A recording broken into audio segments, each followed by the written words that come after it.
Good afternoon, everyone. Hi. Welcome. It's just so great to be here together with everyone, and thank you for coming to our event about the future of building wealth. It's one of our first event post-COVID, so I'm just so excited to see many people in the room together. So thank you for making the time and coming. I'm Michal Grinchen-Weiss. I'm the director of the Social Policy Institute. The Social Policy Institute is a university-wide institute to address inequalities, working with amazing partners through cross-sector partnerships. And you will see some of our partners here today.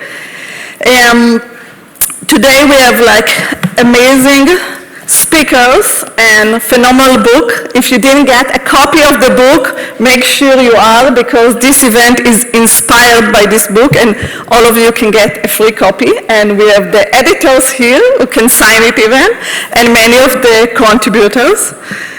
So the book is on the future of building wealth, and it's co-sponsored by and edited by our good friends, Ray Bouchara from the Federal Reserve Bank of St. Louis. Kind of, we will say, until very recently. And Ida Wackermacher from the Aspen Institute is also a good friend and colleague. This event is possible by Social Policy Institute, Federal Reserve Bank, and is co-sponsored by Aspen Institute, Financial Security Program, Center for Social Development, and the Heartland Forward. We want to give a special thanks for Salah Goss, who is here in the audience and speak. Here she is. Who is our great friend at MasterCard, Senior Vice President of Social Impact, who is one of the funding partners of the Social Policy Institute. And I would like to invite Mary McKay, who cannot escape out, get water, but you can. I have enough good things to tell about you, so you can get water and do any business. So I would love to invite Vice Provost McKay to kind of open our event and welcome you all. Vice Provost McKay was our beloved dean since 2016 for almost 6 years, and then got promoted to be the vice provost of the university, leading a very ambitious and important strategic plan that she will be talking about. I think it's just really symbolic and unique to have Vice Provost McKay Mary opening this event, because she's one of the most accomplished scholars in this, I would say, large field of improving the life of children and families, locally here in St. Louis, nationally, and globally. She is one of the most accomplished, cited, authored person I know, got tons of NIH funding, and just doing such an important work. And I can't be more happy to have her at the top leadership of this university, and of course, a good friend of the Social Policy Institute and the Brown School. So without further ado, let me invite Vice Provost McKay.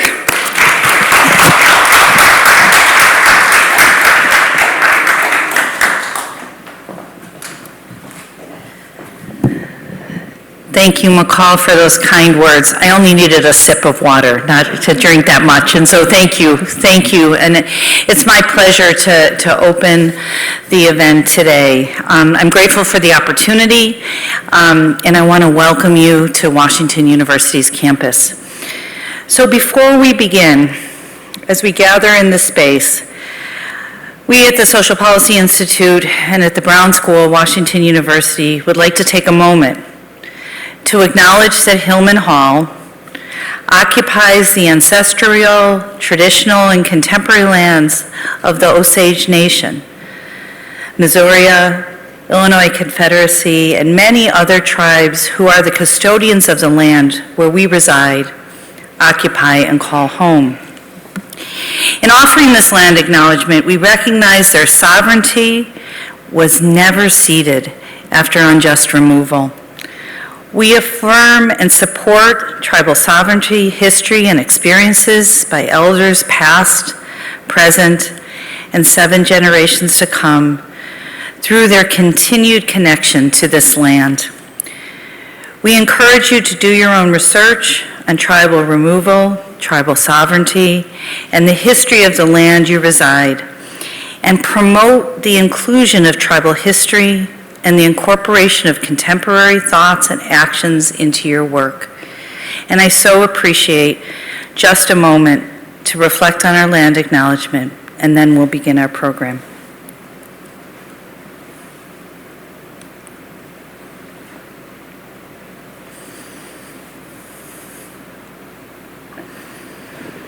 Thank you. So, in just a few minutes, because I stand in the way of you and incredible speakers and panelists, I want to just situate the work of the Social Policy Institute, the work that you're going to talk about and do going forward in the efforts of our university. You are here at a critical time at Washington University. Just last Monday, we launched our 10-year strategic vision for the university that we refer to as Here and Next. And so I want to take a few minutes to just situate what you're doing in partnership with so many to really change the world, transform people's lives, rapidly translate knowledge into action. And that's those kind of words really resonate for me. McCall, you're right, as a scientist who really wants to improve the lives of kids and families, but it also resonates for our university, that we truly want to partner with others to make the largest, most significant impact we can as an institution of higher ed. So our vision for the next 10 years at Washington University is encapsulated in this kind of vision statement that I'm going to read to you. There's a set of things that universities do well. There's a set of things that universities don't do well as well. But these are the places that we can really make our mark and make a difference through our research, our education, our patient care.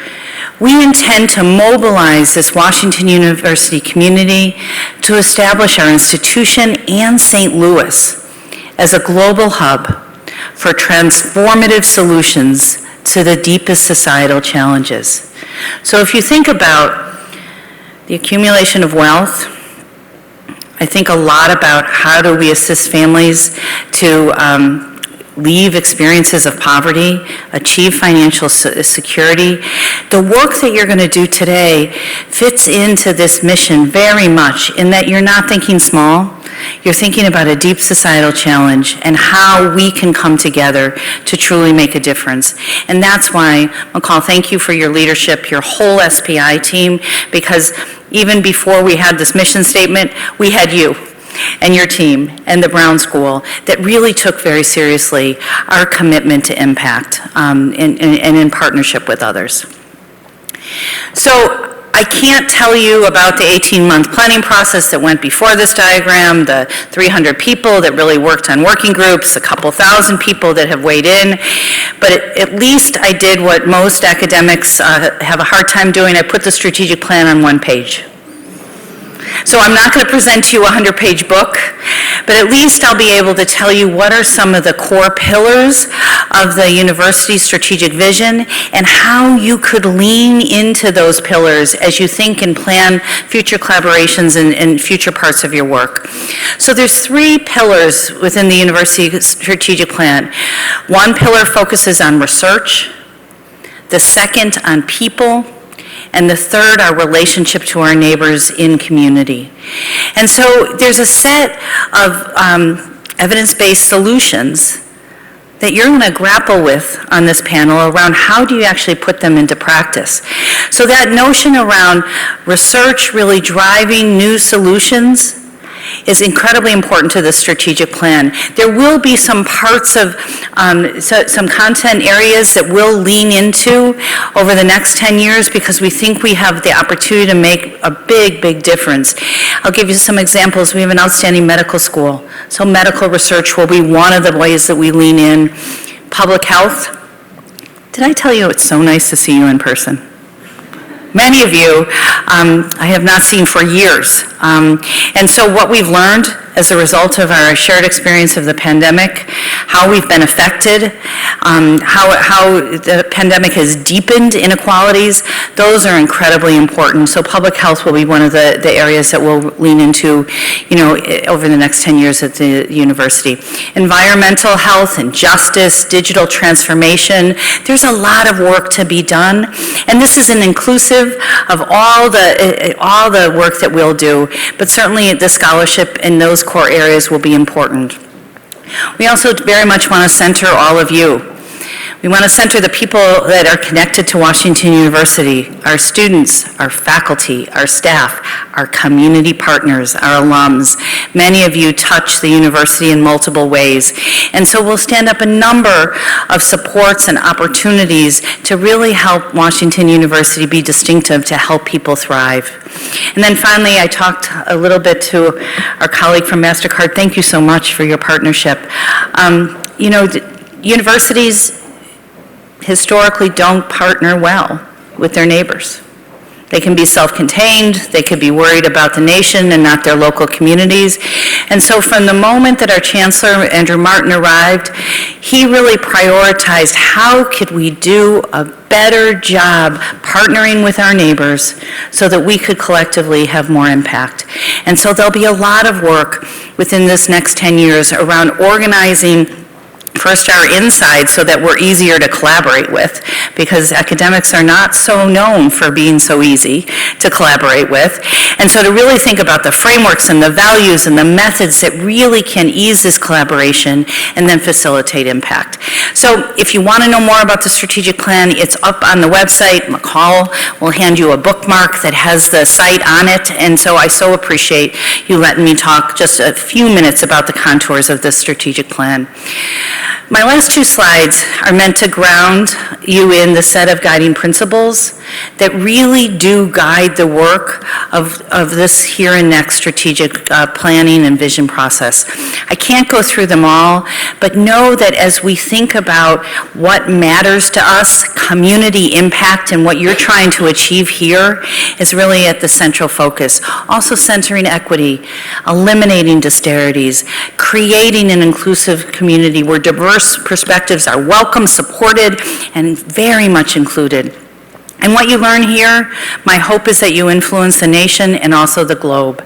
And so those value principles, incredibly important that Washington University makes those visible, and so that we hold ourselves accountable to those principles in this work. So finally, they asked me to say, so how does today touch the strategic plan in so many ways?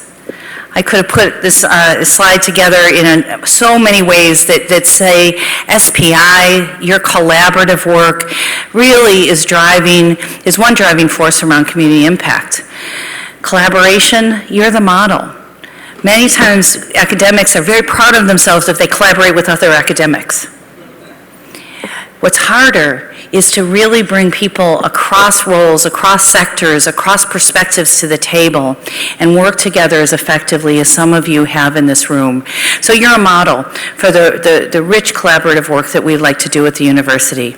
You center equity, diversity, and inclusion, incredibly important. And then your work across disciplines, really key to the university's strategic plan.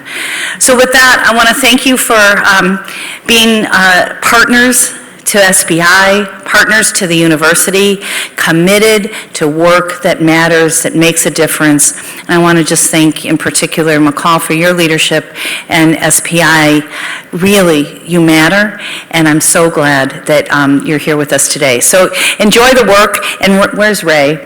I'm going to make sure I get a book. Because the collection I've heard about, and it really is a model for how we can put work together that matters. So thank you so much. Thank you.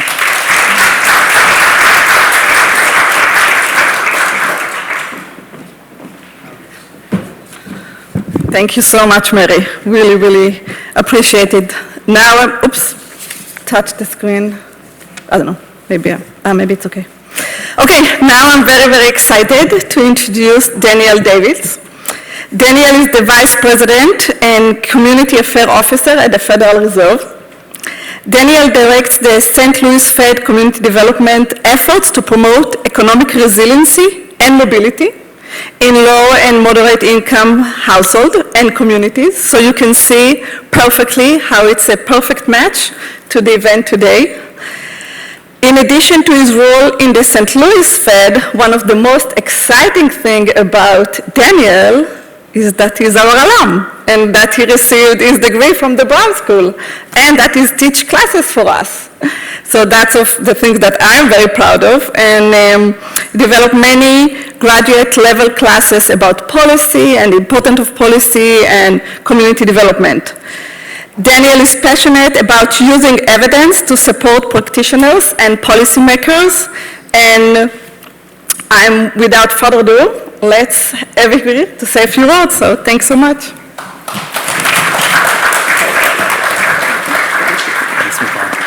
Well, thank you, McCall, and it's so good just to be at WashU at the Brown School today, and on behalf of the Federal Reserve Bank of St. Louis, just really what a delight to be back together in person today, to see so many friends in the audience, so many champions that we work alongside from the Federal Reserve's perspective, but also just Brown School family here in this place. And so, Mary, appreciate your remarks and just seeing the great movement that WashU is making to be even more centered on community impact and issues of equity. It's so important, and it's something that this school and the Social Policy Institute has been championing now for a while.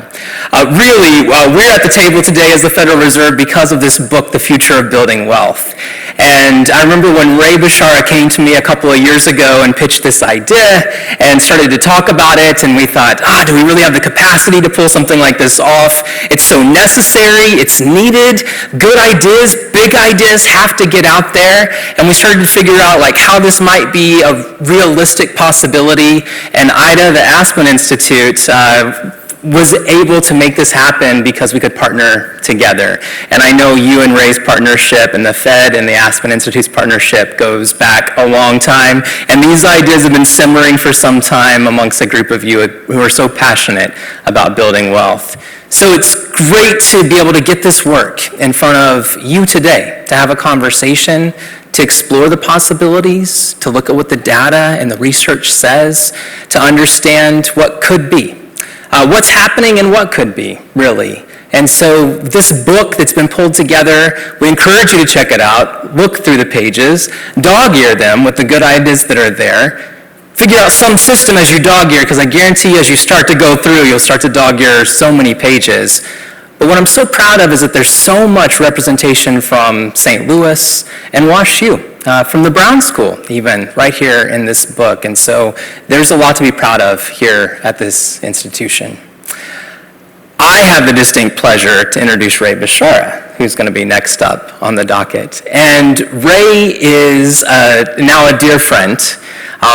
Served for colleagues for years at the Federal Reserve, had the opportunity to have Ray on my team the last couple of years, but he is the very definition of a policy entrepreneur, somebody who is constantly thinking about how can you change society for the better and do it in ways that are going to have big impact.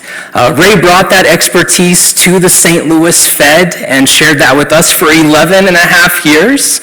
And just last week, we celebrated him, and he's beginning a new chapter. So today, Ray is here, not wearing his Federal Reserve cap, but wearing his senior fellow cap from the Aspen Institute, and he's got a big next chapter ahead of him. So Ray, truly so happy to pass it over to you, and just want to thank you right here in this place for the impact you've had on me, the impact you've had on the St. Louis Fed and the Federal Reserve writ large with your big ideas, and the impact you're having on the St. Louis community and the nation. So Ray, it's all yours.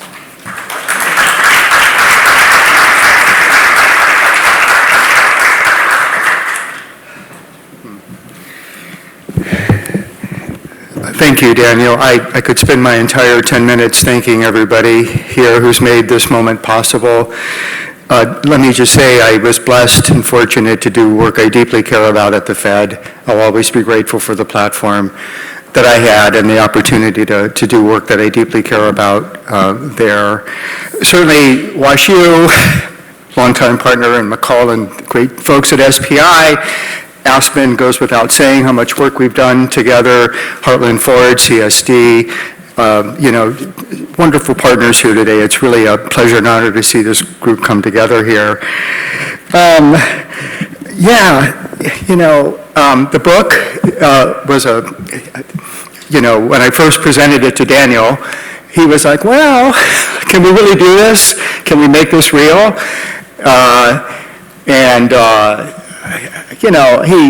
He was a little skeptical at first, but Daniel came around and said, yeah, this is really the right time to do this book, and we're going to throw our support behind that. So Daniel, I really appreciate that as well, the opportunity.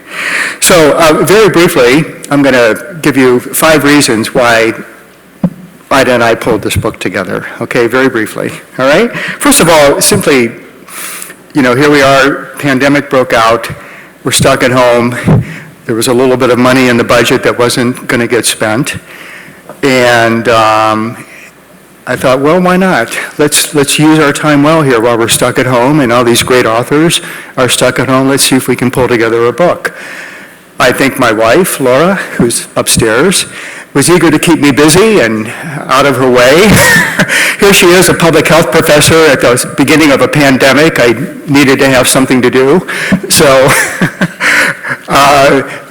just COVID made the time and the money possible, and I think that was certainly part of the bigger context. But the second reason really was kind of this larger economic moment that we were in. My earlier book with Phil Longman on the progressive era suggested that it's really in times of turmoil, great change, demographic, technical, political, cultural, that big things get done. And we, Nietzsche, to paraphrase Nietzsche, he said, out of chaos comes a dancing star. And I thought, well, could we position some dancing stars around wealth creation for families? We wanted to have some big ideas ready for this era of what we thought was going to be big change. So that was part of it, too, to take advantage of this once-in-a-century moment of turmoil and great change, and to really see what we could have ready. The third idea was specifically to wealth inequality, which I've dedicated my life to. And, many of us who study inequality believe that wealth inequality certainly is larger, but more consequential as well. Not having wealth means you don't have a cushion, you don't have resilience, you don't have as much upward economic mobility, and you certainly don't have, if you don't have wealth, you don't have intergenerational mobility as likely as well. And so we had record inequality among the many other things that were creating this moment of change. But at the same time, there were limits on the ability of people to carve out earned income to build sufficient savings and wealth. You've all seen the data. Labor share of GDP has been steadily declining since 1970. And McKinsey notes that 3/4 of that decline has occurred since the year 2000. So I think part of what we were trying to do is say, is there an agenda for wealth creation and ownership that goes beyond the ability of struggling families to carve out limited earned income? Could we find other sources of ownership? And so that was a big motivation for the book. Let's think broadly and creatively. Wealth is getting created all around us. The digital economy alone is just phenomenal, but it's not getting shared. So we really wanted to bring those ideas together. Now, having said that, even an essay with 63 essays, a book with 63 essays, over 100 contributors and 4 Fed presidents really only begins to capture the range of ideas. And I should say that this book really does build on a seed planted earlier by the Aspen Institute on their broader portfolio of the future of building wealth. So I think we made a contribution to that, but the work really continues under Ida's and Aspen's leadership. The fourth reason for writing the book really is getting into a little bit more nuance about financial capital, financial capital itself. And it reflects this broader trend towards what some people call the financialization of the world, how finance is increasingly playing a more prominent role in our lives. And you can think about 5 different kinds of capital that are necessary for a good life, for the capabilities that Amartya Sen discusses in his seminal work. And those 5 types are financial capital itself, first of all. And you may say, well, why is financial capital necessary for financial capital? Well, because the key to wealth is wealth. Wealth begets wealth. You have to have financial capital in order to have more. So much of our work is about getting that start in financial capital. But financial capital is also, secondly, necessary for human capital. One need only look at ballooning student loan balances to know that financial capital is increasingly necessary for post-secondary education, and fewer families have that, as we can see by rising student loan balances. The third is social capital. Raj Chetty, many of you have seen his most recent work, showing that, in fact, social capital is one of the strongest predictors of upward economic mobility. These relationships really matter. And it was actually stronger than family structure in the study itself. So, you need financial capital for social capital, too. Fourth is real capital. And think about the difference between renting and owning a home. It's a down payment, right? And then the final reason would be environmental capital. We need environmental capital to live our lives. I think it's pretty clear that low-income families who've made the least contributions to environmental change have suffered the greatest consequences. Those with financial capital have insurance and can shield themselves from that. So there's an argument here that without financial capital, it's hard to realize all the kinds of capital that are necessary for a good life, or one filled with the capabilities that Amartya Sen discussed.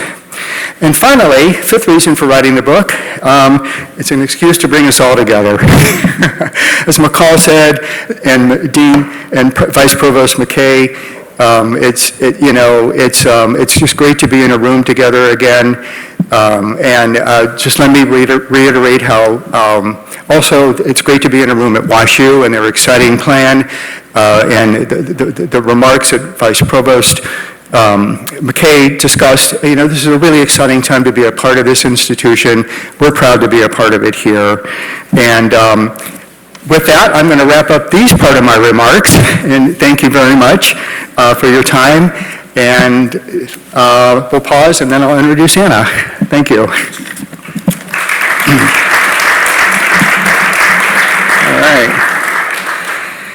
All right, Anna, you're done with your other call. Thank you, good. Anna's very busy. She had another call that she did around the corner. So I'm most pleased to introduce Anna Hernandez-Kent, who up until last week was my colleague at the St. Louis Fed. And I had the good fortune of hiring Anna and bringing her in, and I've only witnessed her star rise ever since. She's been a really fabulous colleague. And, between her and Lowell, their work was central to the work we did at the Center for Household Financial Stability. And let me just say, it's not just me and the Fed who have noted her rising star. Her alma mater, Notre Dame, recently named her, it's kind of the 40 under 40, except there were only 12 of them at Notre Dame that were named like rising stars. I forget what the name of it was. But anyway, Anna was named one of the 12 by the Alumni Association for doing fabulous work relatively over, the last 10 years or so since you've been out of school. So Anna's going to do a little baseline setting, talk about her essay with Lowell on where we are with wealth inequality in America. And if you haven't noted, she also contributed a great essay on the gender wealth gap with Mariko Chang and Heather McCullough. So with that, I'll turn it over to Anna. Thank you.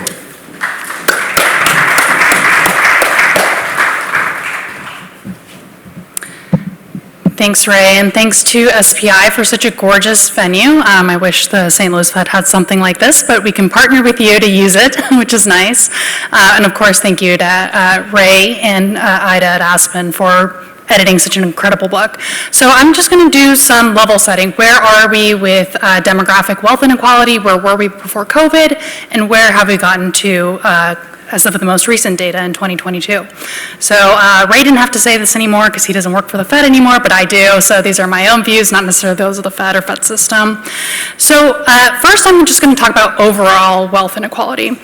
So if we look at the little blue people, the top 10% of families, if you look at the distribution by wealth, the green people are the next 40%, and then the bottom half of families in the US are the yellow there. So if we look at them and try to understand what share of total wealth these different groups own, it's not equal, as you would probably assume, but the inequality may astound you a little bit. So if we look at the most recent data, the second quarter of 2022, so very, very recently, U.S. families as a whole collectively owned about $136 trillion in family wealth. Now, if this were proportional, it was exactly the amount of people in that group, then the top 10% would not really be the top 10%, they would own 10%, the next 40 would own 40, and the final 50 would own 50. Of course, that's not what wealth inequality in America looks like, and as Americans who believe in American values like meritocracy and pulling oneself up by one's bootstraps, we want some level of inequality. But what we want is not what we have. We have an incredibly unequal society where the top 10% own 68% of total wealth. The next 40%, that's a little bit more proportional, they own 29%. And the bottom 50%, the bottom half, millions and millions of American families, own only 3% of total American wealth. Now that 3% is obviously very, very small, but that has increased actually pretty substantially in percentage terms since COVID-19. So why does this demographic inequality, or excuse me, why does this inequality matter? Well, Ray could probably talk for hours about wealth inequality and why it matters, as could my colleague Will Ricketts and I. But one of the reasons it matters is because who is in that bottom 50%, who is in the top 10% is not randomly distributed. Your demographics matter greatly regarding whether or not you're going to be in one of these groups. So if we talk about the bottom 50%, any of these numbers that are over 50% mean that those groups are overrepresented in the bottom 50%. So 75% of Black families are in the bottom half by wealth. 67% of Latino or Hispanic families. 62% of less educated families with less than a 4-year college degree. And over half of families headed by women. Now, the top 10%, if they're overrepresented in this group, it's anything over 10%. So you can see that white families are slightly overrepresented in the top 10%. 4-year college graduates, 20%, so twice as much representation as would be if you were just going to randomly put them anywhere. And then 14% of families headed by men. So it matters because demographics impact your ability to earn, to save, to build wealth. And this graph, I apologize if it's a little bit hard to see. I give credit to my wonderful colleague, Will Ricketts, for this. Basically, the 45-degree angle line, if any group falls exactly on that, that means that their share of the population is proportional to their share of total wealth that they hold. Anything that's on the upper side of that, like whites, college grads, boomers, that means that they have more wealth than their share of the population. If anything's below that 45-degree line, that means that they have less wealth than their share of the population. So whites, for example, as I said, you can see that they have more wealth than their share of the population would be, whereas blacks, those with less education, millennials, younger folks, those with some college have less than their population share would be. Okay, so overall, we've looked at shares, which is informative, but it's also really informative to talk about the typical family, the family right in the middle. I'm talking about the family right in the middle because if you look at wealth, as we just saw on that first slide, it's highly unequally distributed, which means that a very small share of people hold a vast amount of the wealth. That means if we were to look at something like averages, we would really be talking about somebody, a family, that's fairly rich, doing pretty well. So we at the Institute for Economic Equity prefer to talk about medians when possible, because then we're looking at the family right in the middle. It's more, we think, representative of a typical family. So when we look at the gap between the typical white and black family, it's actually 12 cents per dollar, so it's pretty substantial. White families in 2019 had about $184,000, the median, whereas black families had, oh my gosh, I can't, 23,000. Sorry, it's hard for me to see on the screen too. But that gap is about 12 cents per dollar. And very importantly, it really hasn't changed too much over time. So despite gains that blacks, and you'll see in the next slide, Latinos have made over the past 30 years, this gap, whether you look at medians, whether you look at averages, as I'll show later, it really hasn't changed too much. So that speaks to just how ingrained wealth is, passed down from generation to generation, and as Ray said before, you need to have wealth to build wealth, so if you don't have it, it's very difficult to achieve it.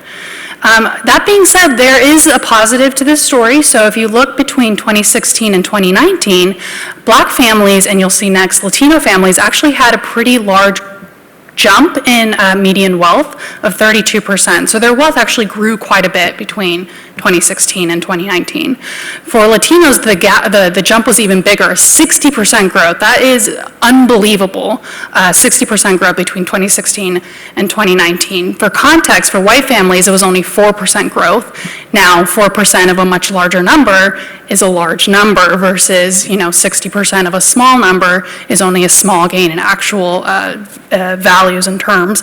But still, the percentage, I think, is worth noting that these groups are growing quite rapidly. So the distribution varies quite a bit, and it's not just at the median at the middle. Those are those little bubbles in the middle. You can also see great gaps if you look at the 25th percentile, which are those bubbles on the left, or the 75th percentile, which are the bubbles on the right. And importantly, if you take the white middle bubble, so that orange bubble in the middle, and move it over to the right, you can see that the typical white family actually has more wealth than a well-off, rich black or Latino family. So that, to me, is another way to illustrate just the incredible gaps among these demographic groups. All right, so in this book chapter that I authored with colleague Lowell Ricketts, he and we talked about racial inequality, gender inequality, educational and generational as well. I focused mostly on racial because to me that is one that is incredibly important to discuss. If you take any other demographic gap and you layer race on top of that, those gaps become even wider. So I really wanted to focus in on race, but if you're interested in the others, please take a look at our work and the chapter as well. Here's just a quick summary. So families headed by women, they have about half as much wealth as families headed by men, and that's across all marital statuses. Families with less than a 4-year college degree have about 21 cents per dollar to families with a college degree. And millennials have a little less than half as much wealth compared to boomers, critically at the same ages. So if you're in economics or if you've grown up in the world, you probably realize the connection between age and income and wealth. The older you grow, the more likely you are to pay off your debts. You can save a little bit more, right? You maybe buy a house eventually. But clearly here, what we're seeing is not a story of age differences. We're really seeing a generational difference story because we're looking at these generations at the same age or very close to it. And we can see that there's a redistribution of wealth from to older people, older generations like boomers. Okay, so again, I've been talking mostly about wealth. We know if you're coming to this event, you probably realize the importance of wealth, but there are gaps in other areas as well, like income, home ownership, retirement savings, and this pretty famous $400 emergency expense question from the Federal Reserve Board's one of their data sets. But the main story I want to tell here is that along most of these dimensions, the wealth gap is larger. So as Ray said, wealth is really indicative of a family's ability to be economically mobile, to have resilience, to be able to weather an economic shock. So the income gap for education is smaller than it is for wealth. For home ownership, it's smaller than it is for wealth overall. But even if you look at people who are homeowners, Latinos, for example, Blacks who are homeowners have less equity in their homes, they have less wealth in their homes than do white homeowners. Women are more likely to have less retirement savings. That sounds completely strange, but basically women have less retirement savings than do men, which is a problem because women live longer and oftentimes they're taking care of younger and older generations. So this is an absolutely critical gap as well. And then all of these groups that I've discussed are less likely to have emergency savings for being able to handle an expense that is unexpected. Okay, so all of this has essentially been pre-COVID for most of the statistics I just showed you.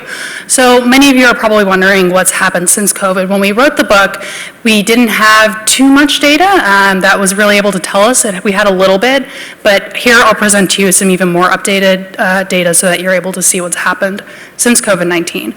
And I'll just show it for one demographic group in the interest of time, but if you're interested in others, please let me know. So this one is for education, and this looks at how the different growth rates for different educational groups relative to 1989. So basically what I want you to get out of this graph is that the yellow line, those four-year college grad families, their growth rate has been skyrocketing compared to others. And in fact, the blue line, you can see that it's less than that 100, that horizontal 100, meaning that they've actually have less wealth today than they did back in 1989 if we're comparing families with the same education. So educational wealth gap has grown over this 30-year period. But again, what's happened since COVID? So if we take an even narrower look and we just compare what happened pre-COVID, fourth quarter of 2019, we can see that for a lot of these groups, particularly the more higher educated, the higher wealth groups, their average wealth dropped, and that's that little dip in the beginning of this figure. So you can see that it dropped, but even by the next quarter, it pretty rapidly recovered. So this was, as you probably recall, the stock market plummeting in that first early quarter. This is average wealth. Remember back to the beginning of my talk when I was talking between average and medians. So average wealth, all of this data is going to be more representative of well-off families. The reason I'm showing you this instead of medians is because the data set that we use for this, unfortunately, we're not able to look at medians just because of the data that we are given. So this is the next best thing so that I'm showing you the most up-to-date data through this past quarter of 2022.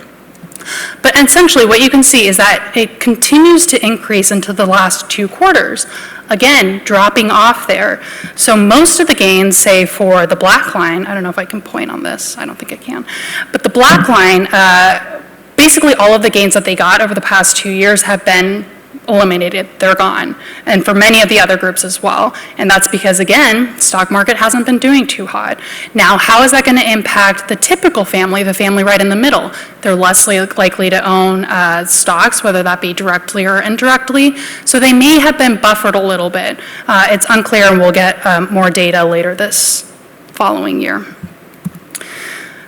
With that, I wanted to take my final minute just to talk a little bit about financial resiliency.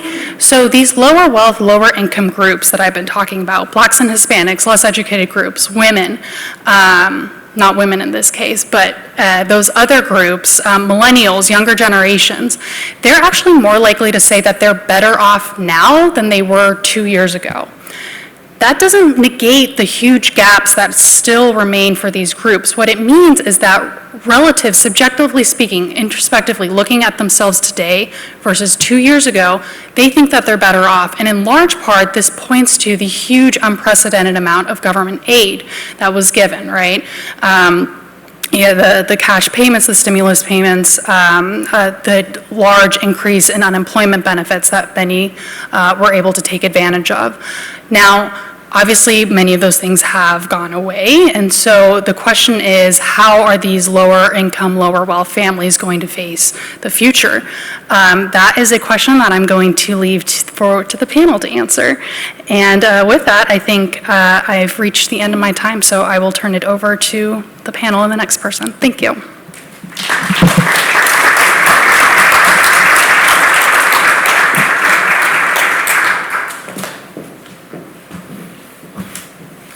Thank you, Anna. You can see how fortunate the Fed is to have somebody as talented as Anna.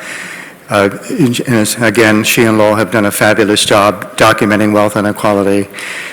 The challenges are profound. Thank you, Anna. We have a lot of work to do here.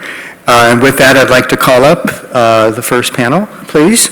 So Margaret Clancy and Jean Huang, McCall, Grinstein Weiss, and my former colleague Lowell Ricketts.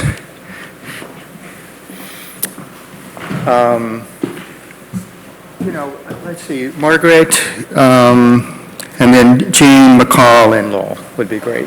Okay. Thank you. You knew it.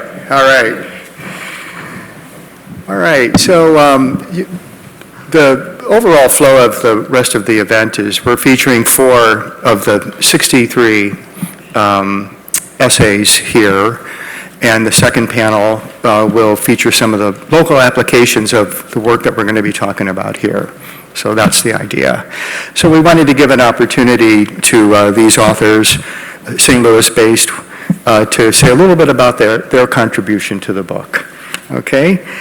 So the format might be a little different than what you're used to. There's no PowerPoints, okay?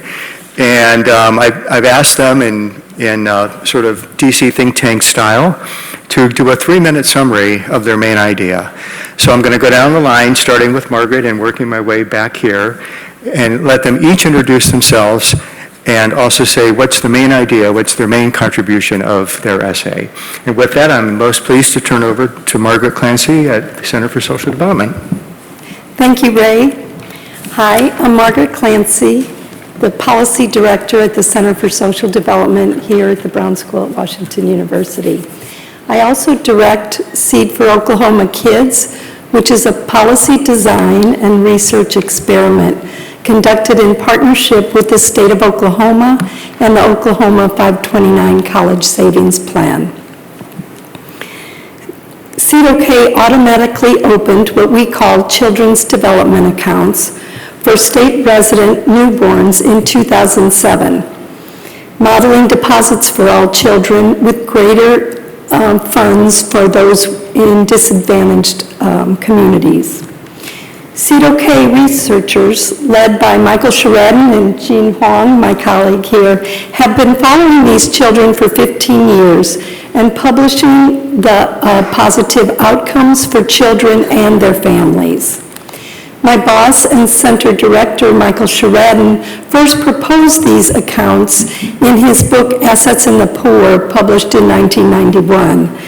He stated then, and it's even more relevant today, that federal asset building through the tax code is generous, and these public benefits go primarily to those who already have wealth.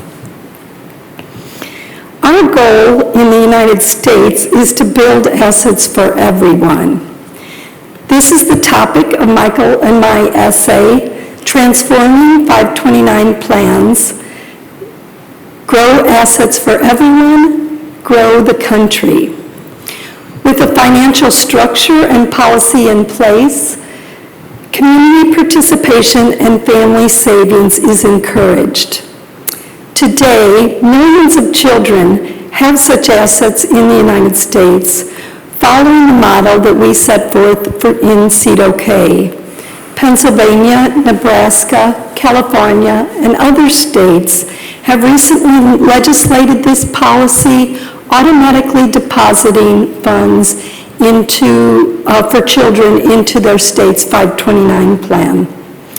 Importantly, these 3 represent red, purple, and blue states. Across the political spectrum and with bipartisan support for the legislation. federally funded child development account policy with assets that grow over time could be the first step to address inequality in wealth and would ensure that children from all backgrounds have economic opportunities. I look forward to discussing this topic with my fellow panelists and Ray, and turn it over to Jean. Well, first of all, thank you, Margaret, and you've set a great example for the rest of the panel. The bar is very high. Thank you. But let me just ask you one quick question, Margaret. So, folks reading the news they've heard of baby bonds, college savings accounts, child savings accounts. Wisconsin has something for 401 kids. What's really the difference here? Are these really kind of the variations of the same idea, or do you think there's a real difference with the child development account? In some ways, there are many similarities that assets for children, but with child development accounts, the savings can be a part of it, as I mentioned, family savings, perhaps savings within the community deposited for disadvantaged children, but savings isn't the primary focus. It's really building assets for all children, so it's not optional, which in some programs the savings feature is optional, and not all families have the resources to put deposits in. So this ensures that all children have this money and that the money grow over time. In terms of baby bonds, I would just say that it too is a similar, very similar.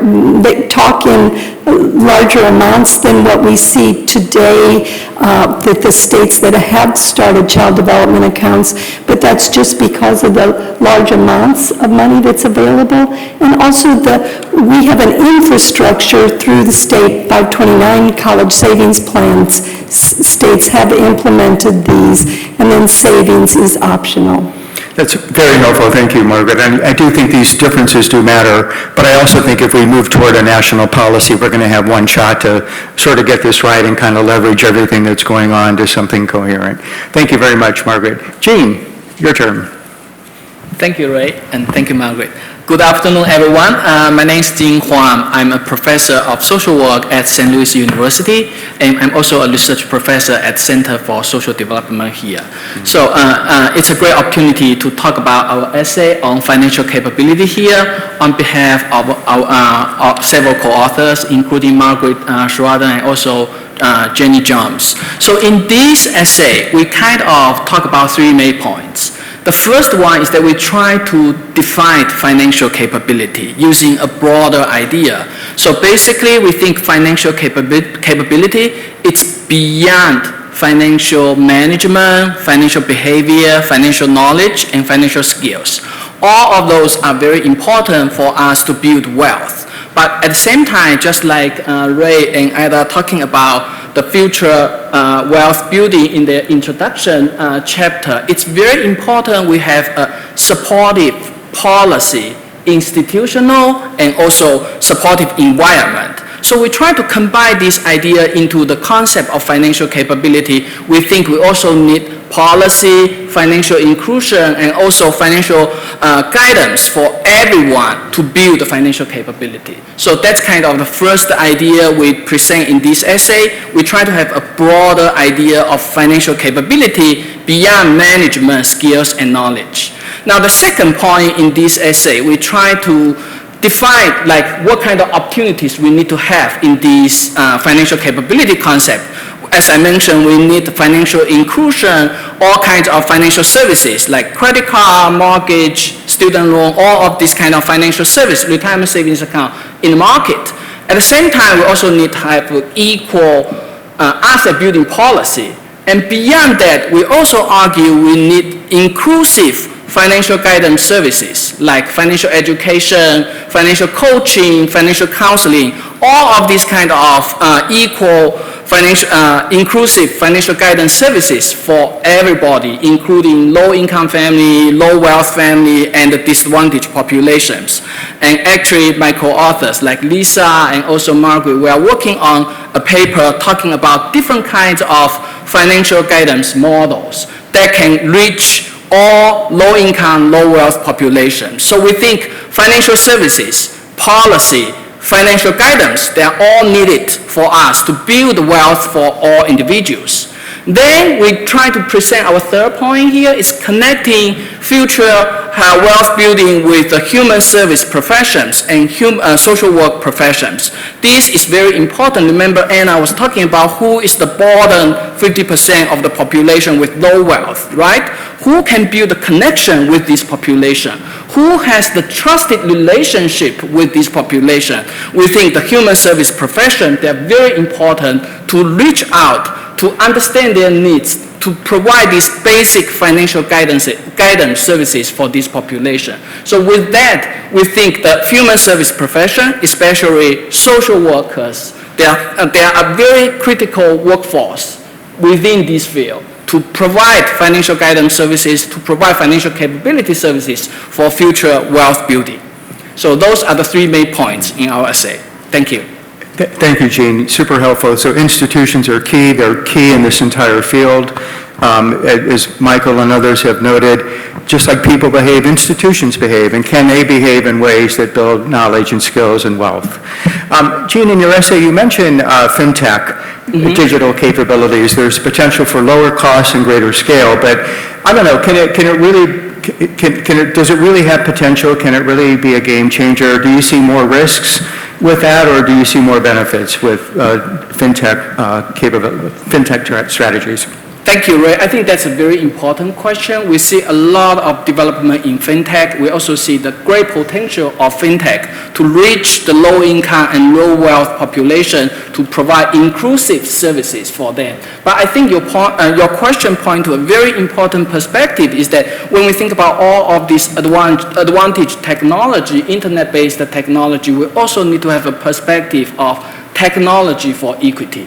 So if we can carry this kind of perspective, thinking about the potential and also limitations of fintech, that's going to really help us to build wealth for the disadvantaged populations.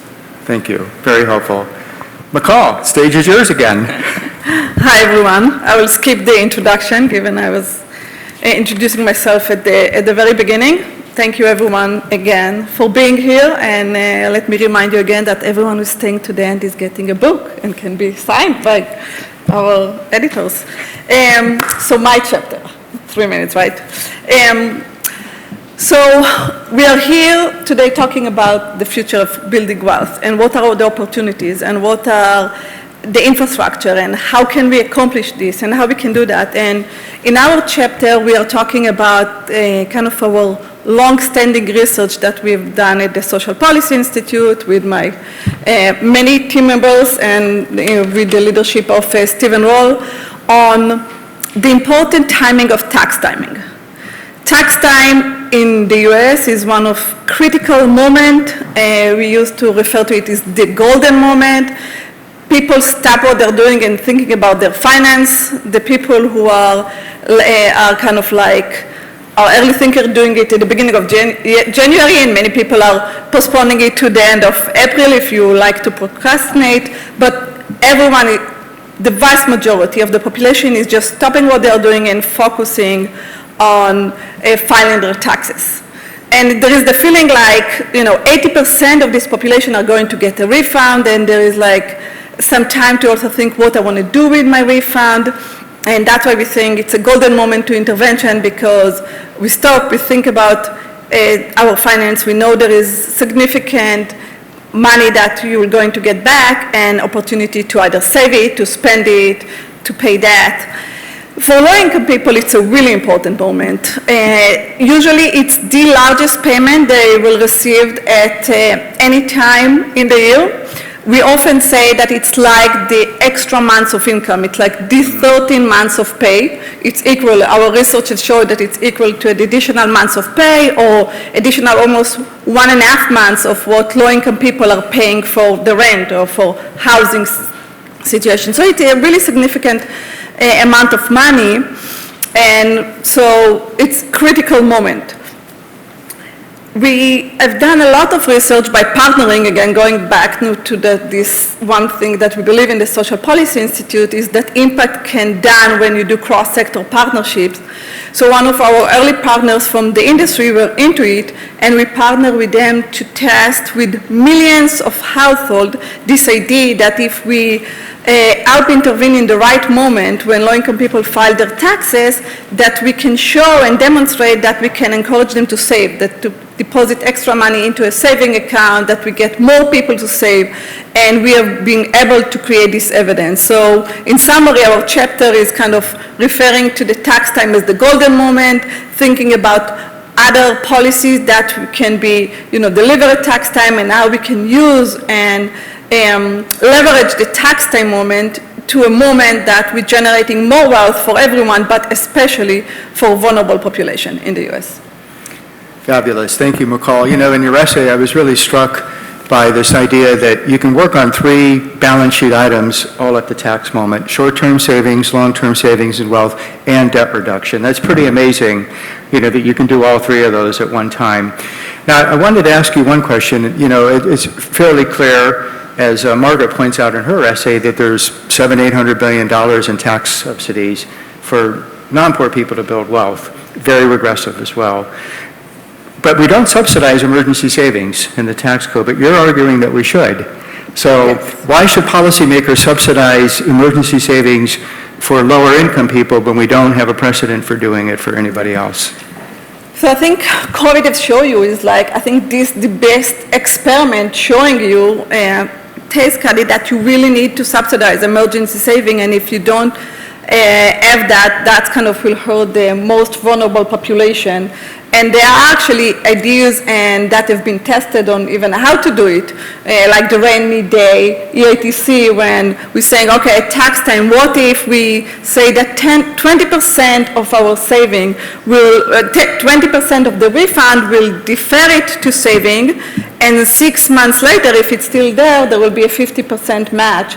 That will give some incentives for low-income people to save, and then that will be down the line some money that they can use in a case of rainy day. Low and moderate income household, as we see by the work of Anna and others, we know they have very, very little wealth, and when they don't have this emergency saving, they often have to rely on alternative financial services. They have to rely on many other means that are very adversarial for them. So as a population and as a policymaker, we really need to take that in mind and create some safety net. And COVID has shown us it's not just the low income, it's everyone who need to have some emergency saving set aside. That's very helpful. I mean, maybe you lose the little equity argument that we do this for well-off people, but at the same time, there's a very robust body of research showing the enormous benefits to financial stability and upward mobility from emergency savings, probably the single most important thing we can do. Aspen Institute has a great report on this if you'd all like to take a look at it. Thank you, McCall. Lowell, former colleague as of last week, thank you for being here, and tell us about your essay with Fabian Pfeffer. Thank you, Ray, and hello, everyone. It's good to see you again, Ray. It hasn't been long, and I'm happy about that. So I'm Lowell Ricketts. I'm a data scientist at the Institute for Economic Equity at the St. Louis Fed. Before I begin, I want to echo Anna's disclaimer. These are my views and not necessarily those of my employer. And I want to give credit to Fabian Pfeffer, a sociologist at the University of Michigan, and really one of the preeminent scholars of intergenerational wealth. And it was an absolute pleasure working with him on this essay. So what did we write about? Well, we wrote about higher education, and ultimately higher education, if you go back to really the dawn of the Republic and our country, we have always held it in high esteem as an important avenue for upward mobility. So much so that even several states founded university systems prior to their statehood.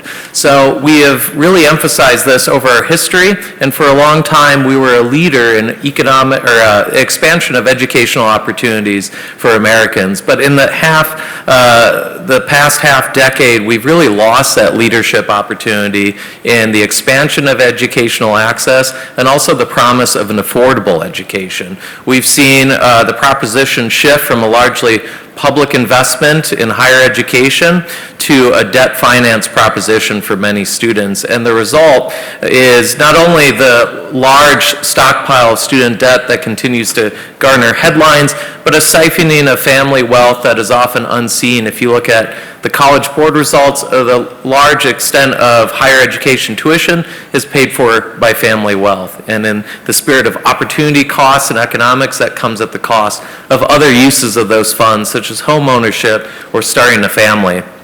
So with the shift in this value proposition, we see it not borne equally in the population. We see echoes of inequities by race and ethnicity in the results. Specifically, black families have had to borrow more often to finance higher education, and when they do, they have to borrow more. Why is this? Well, we have a long history of exclusion in this country of broad-based government-sponsored wealth accumulation. Example given here, think of redlining and what that did for the opportunity to build wealth among black families over our history. And this matters because we see that the risk is borne greater by black students, and in their outcomes are they've taken on more risk pursuing an investment in their future. So what do we do about it? Well, this result has been born out of decades of public divestment from higher education, and the remedy will require a significant reinvestment of public funds in higher education systems. One example that was recently proposed in the American Families Plan was 2 years of paid community college. Certainly a step in the right direction to be considered. So how do we fund it? Well, certainly there are multiple sources of funding available. We might think about inheritance and wealth taxation, various channels to both raise significant funds, but also address the tax structure, which we were just touching on, that has really allowed dynastic wealth accumulation, the wealth inequality that Anna so eloquently illustrated for us, as well as racial inequities and the racial wealth gap that has been persistent for much of our time. Great. You guys did a great job on the 3-minute thing, don't you think? Really, really nice job on that. Thank you. Lowell, a lot of questions here. Your and Anna's work has really shown how education predicts wealth, and I think Fabian's work has really shown how wealth predicts education. Can you talk a little bit more about that relationship between those two elements? Yeah, absolutely, and I love the fact that you brought up Fabian's seminal work, and he found that even though we've converged on access to higher education, wealth is increasingly a strong predictor of completion of higher education. And when we think about some of those debt loads, we found one important factor is non-completion of a degree. Those are some of the students that struggle the most with their student loans. But overall, Anna and I, as you saw, one of the largest divergences from wealth representation versus population representation is that of college degree holders. We've seen this incredible return associated with college degrees over time, but we've also found some nuance in our work in which we see recent generations of degree holders haven't had the same returns in terms of wealth accumulation as that of previous generation, controlling for their age. And so this suggests that student debt, the high cost of higher education, are weighing down their wealth accumulation prospects. So it's a generational story as well. Thank you very much, Lowell. Great answer. Okay, I have a question I'm going to ask each of the panelists to address briefly as we come down the line, starting with Margaret again. So let's talk about scale and challenges. What do you think needs to happen for CDAs to reach more people in this country? Well, as I mentioned in my opening comments, we've been doing this work for a couple of decades. And one of the most important things for scale is to have the resources to put a substantial sum into children's accounts. So that's where federal policy comes into play. As all of the panelists have mentioned, there's money, resources, primarily through the tax code, that go to families that have wealth in the United States. So we would propose putting money into children's accounts, all children, and greater resources in into those most disadvantaged. I would also say for scale, an important thing is the financial infrastructure. You know, we can talk about policy broadly, our theories or policy ideas and proposals, but how will this be implemented? And how will the technology, Jean was talking about technology and financial practices be implemented. So this is another reason why we began looking at 529 college savings plans back in 2005 when we proposed what now is Seed for Oklahoma Kids. We wanted to work with state governments that have birth records that can automatically open these accounts, but also had an existing financial platform with assets that could grow over time and could also adjust as the money would be spent. So we think that infrastructure is important for scale too. And then partnerships. I mentioned in my brief remarks about partnerships with communities to put additional funds into these accounts, partnerships where financial capability and financial information could be shared at a community level. All of this working at scale, the automatic features of child development accounts, but then working locally to partner with organizations that can really bring this topic to reality for our disadvantaged families. Great. I think I heard from Margaret and McCall and Lowell without making a policy recommendation that we can think about a more equitable distribution of tax resources in this country to pay for these things. You don't have to agree with that or no policy recommendations, right? Okay. All right. Thank you. That's very helpful. Obviously, federal government could provide the infrastructure and the resources, but there's a critical role for states to keep building out these structures as well. Thank you. Jean, what are some of the bigger challenges you see to, and I should say, Jean, in your essay, you said you really only need about $100 million, and I was struck by that. It seemed modest in light of the challenges we're talking about today. Thank you, Ray. I think when we talk about that number, we're specifically focusing on, we kind of focus on the relationship between financial capability services and the human service professions. Mm-hmm. So we think if we have that amount of money, we really can train a very strong workforce. We think, we can really train a very strong workforce within the human service professions mm-hmm. to provide basic frontline financial capability services for the low-income population and the low-wealth population. And we think the human service profession, social workers, it's a strong workforce because, as I mentioned, we can reach the community, and we already serve for the disadvantaged populations, and we already build this trusted relationship with low-income, low-wealth, disadvantaged populations. And furthermore, we have this kind of, social workers are among the people, and we can think about the size of the social workers now. And we have nearly 1 million licensed social workers. Each social worker serves about 30 to 60 families. So if we tie this number up, we can really use applied financial capability services, financial coaching, education, counseling for nearly like 40 million of the low-income population. Yeah. Great, thank you. So we're down to 15 minutes. If you have a question, please line up at one of the mics. We're recording this, and just feel free to come to the mic now if you have a question, and or maybe they'll be brought around. Oh, look at that. Okay, there we are. Okay, McCall, now you already have a national infrastructure, the tax system, right? So what's the real challenge for scale here? First is like putting it on dream. That's the first challenge. So the challenge is that still, tax filing is complicated.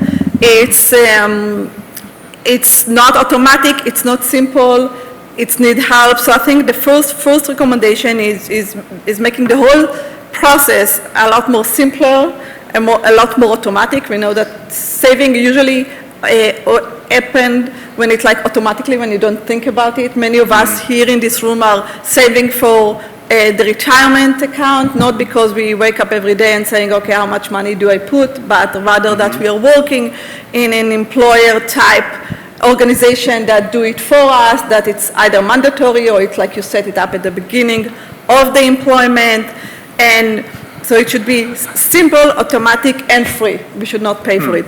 There is a few, I think now it's a good time because we have more attention from policymakers. We are post-COVID. We are thinking about recovery. We are thinking about next phase. There are several innovative suggested legislation right now on expanding EITC, like the Grow American Income Now Act, the American Job Family Plans Act, that they are both talking about either expanding EITC, doubling EITC. There is also, as I mentioned before, the rainy day EITC expansion that talk about incentivizing part of the savings. So I think passing some of this legislation, us doing a work of, bringing the evidence, bringing the importance to policymakers, passing this thing, and simplifying the whole process, making it easy, automatic, and free.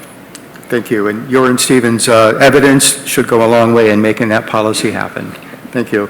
So, Lowell, there's already been a big solution proposed, student debt relief, although I'm guessing you're not seeing that as like the solution here. If you really want to make, higher education affordable, attainable, and meaningful for more kids, what do you think needs to happen? Yeah, it was interesting writing this essay and how much it's changed the policy environment since then. I think the forgiveness plan is really exciting in terms of its scale, but I think it doesn't address some of the underlying affordability concerns within the industry. So we can applaud the boldness for the policy, because I think a similar boldness is required to think about how we fix higher education affordability in the long run. I think some of my co-panelists have highlighted the virtues of 529 accounts and their power, especially adoption of these accounts and access early on. I think that can be an important tool in the toolbox that we look to address this. Certainly federal involvement with funding across states to provide community college at low to no rates of tuition could be another bold plan. I think also we need to think more broadly about how we revamp the student loan system. I think there's a lot of inefficiencies there that could be repaired and improve the borrower experience. And I love the idea of this army of social workers out there, because it is a very difficult prospect to make sense of higher education, especially for first-generation students. And I'd love to harness that powerful army to really guide families through the outset of their journey into higher education. So those are some ideas that kind of come to mind to help in the long run. Thank you, Lowell. I'm sure Faith will say a little bit more about some of those challenges when she joins us, as our other panelists will reflect on what they've heard as well. Okay, questions, please, your name and affiliation, please, and let us know if you are directing your question to one panelist or to all of them. Thank you. Great, thank you. My name is Erica Williams. I'm the founder and executive director of A Red Circle, which is a nonprofit organization based in North St. Louis County. And my question is kind of a comment/question. I hire a lot of interns and college students, and I had one college student who was white. He was a white male, and he told me one year that the school that he was going to tried to set aside a scholarship program specifically for black students, but some other students got upset and complained because they felt that they were being discriminated against.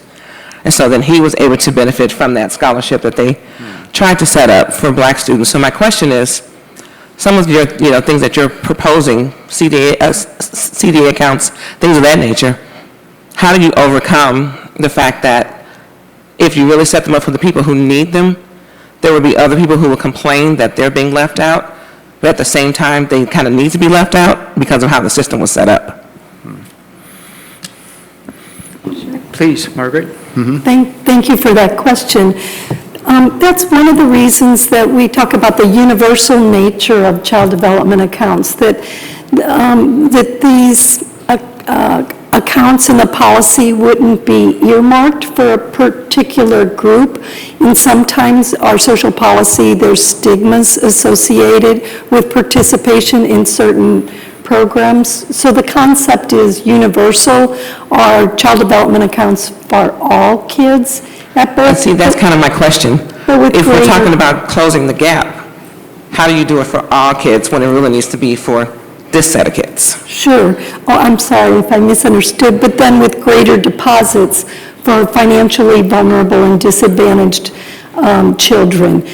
And for example, in the state of Pennsylvania, all of the children get money at birth, but they're using WIC participation to automatically deposit greater resources into children whose mothers participate in WIC. And there could be all kinds of opportunities, either at the community level, but definitely at the federal level, for additional resources. So all would be talking about these accounts, that you wouldn't say, well, my child has it, but somebody else doesn't, to really increase the financial knowledge. But that for those low-resource children, that they would get much greater deposits. Great, thank you. I would just add to that, it's a great question, Erica, thank you. Some of the legislation at the national level, the criteria for the additional deposits, the supplemental deposits, are if your family is low wealth.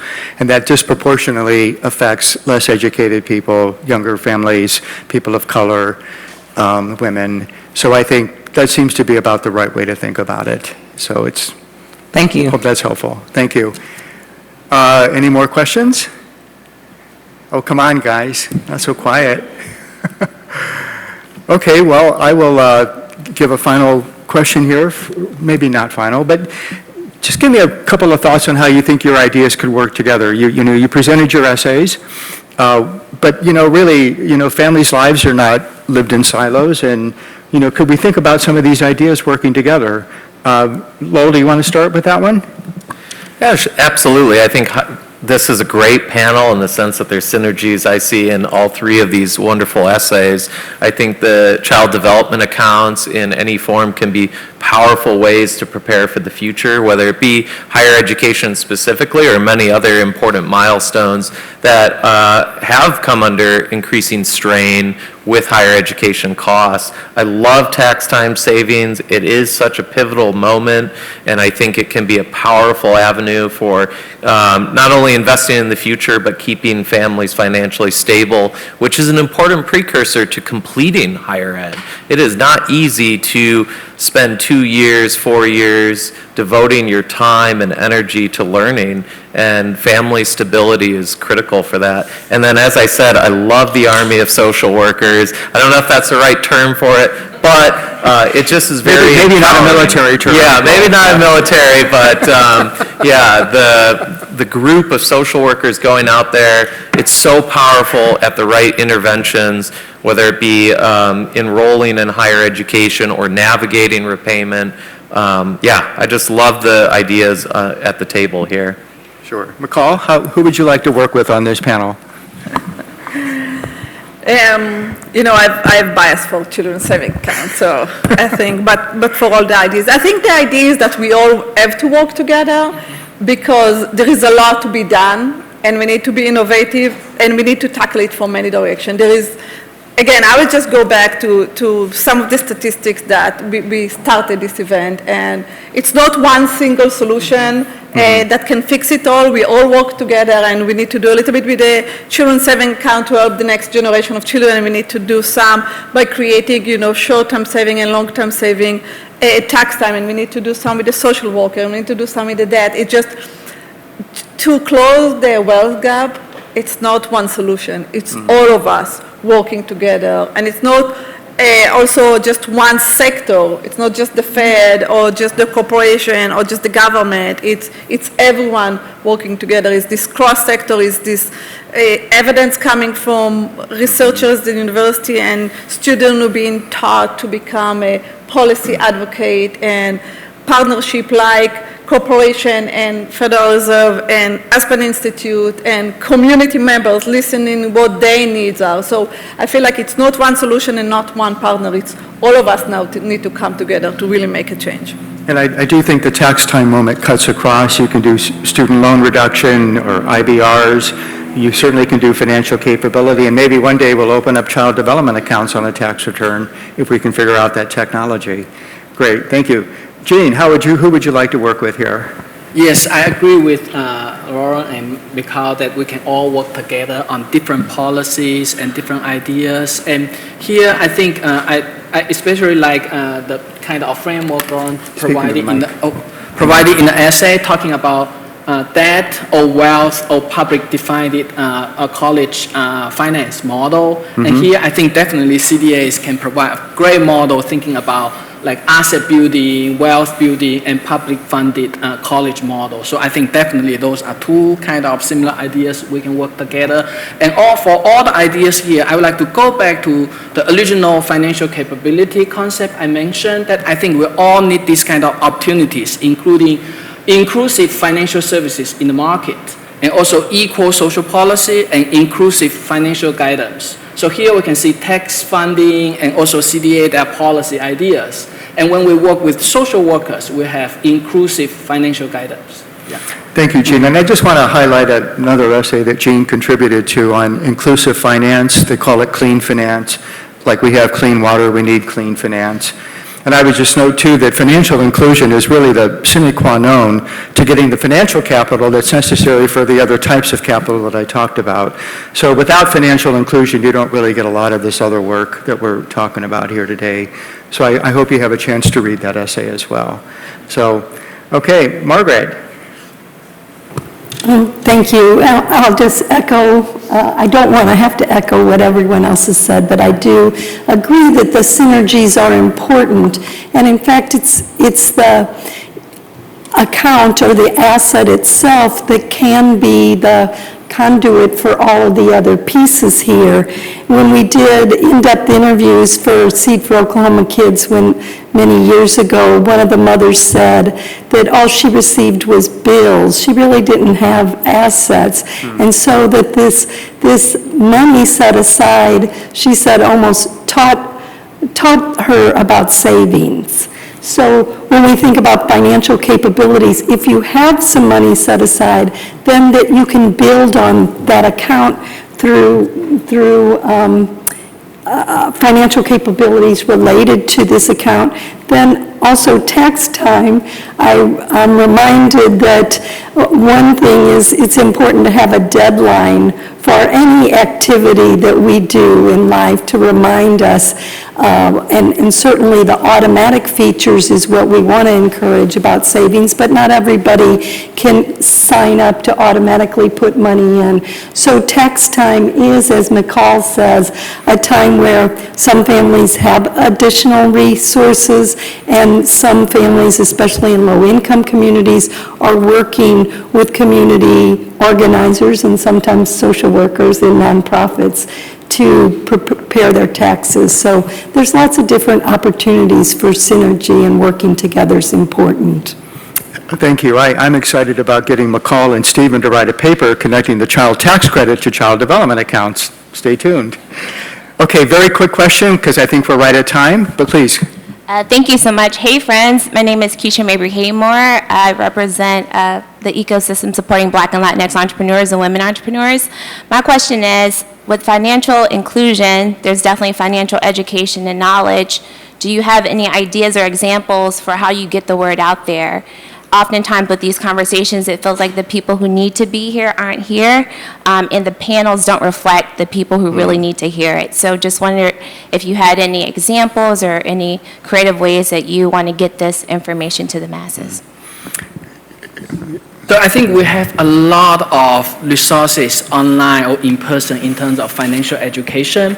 But here we just provide a very kind of a simple example thinking about CDAs. So a lot of CDA programs, like if we have universal CDA programs including all children and family, we can easily add these kind of financial education, financial counseling programs on CDAs. So we already have all kids and family within this platform, it's going to be much easier to apply this kind of program. It's going to see greater impacts. We actually have evidence to show that it's going to see greater impact of financial education on families and children.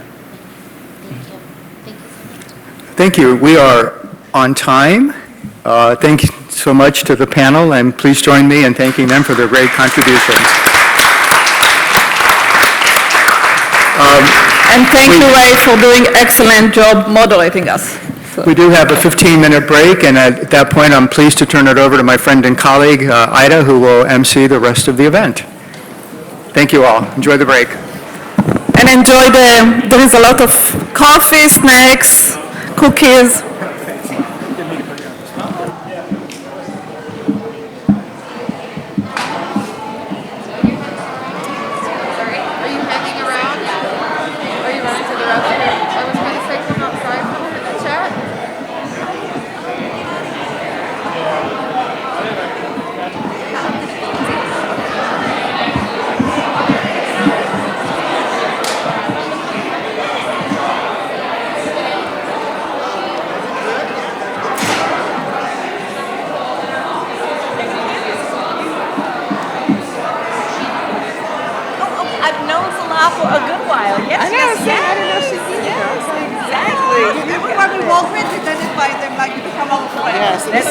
The mayor of St. Louis anyway.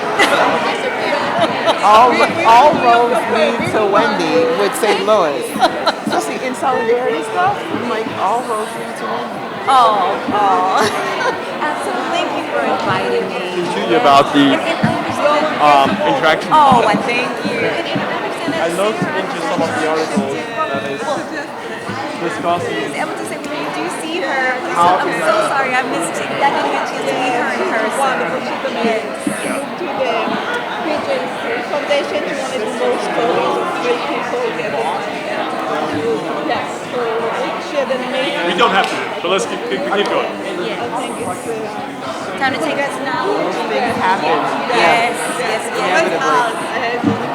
But I'm happy for them. Yeah, That's it. She was like a... the next opportunity. What's going on? I see all the great places. Hey, how are you? Nice to see you. And well, like we've met one other time. My name is Wendy Richardson, and I'll tell you, I was meeting with someone on your team because correct. We actually just did a session with the Access Point apprentices, the entire cohort, to educate them on financial literacy, all of the valuable benefits that both my authors, you guys are here. Really?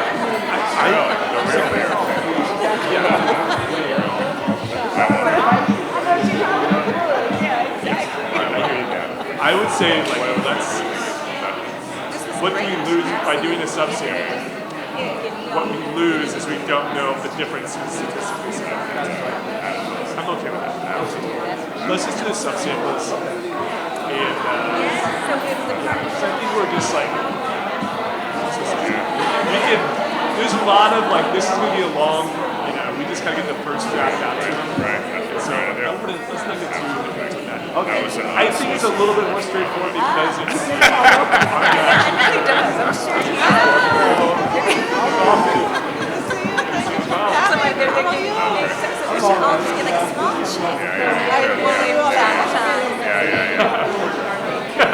That's good busy. He's to sit in our offices. Oh, yeah? Okay, we can get you a corner out of it. Yes. Yeah. We get you. You gotta capture the moment. Come on. Okay, we want you in our office. He's teaching us new methods, so We need you in our office. It's great to see you. Seriously, tell me what you mean. I'm not joking. I remember being by myself in the pitch level, not fun. It's hard to us, it's a lot more quiet. Yeah, we're fun. He knows we're fun. I agree.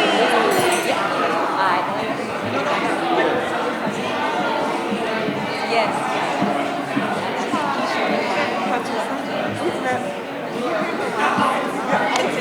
Yeah, sure.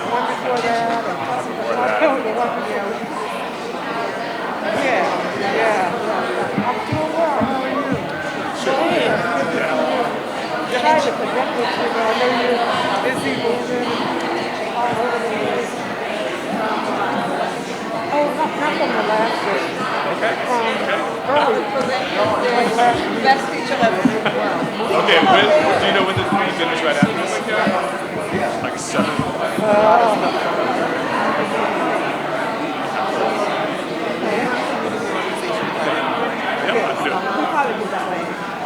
So just for bedtime. Okay. It's so good to see you. Please tell me what you need for your daughter. About another job.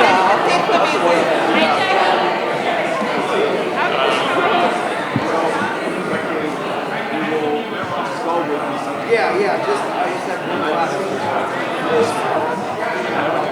Yes. And I would just go, and I would, yeah, because I wrote something in the teach chat about adding assets. And if your models are done, that's really variable because time is ticking out. Yeah. So let me know when and if you want something, let me know. So I have the first third done, and the last third. So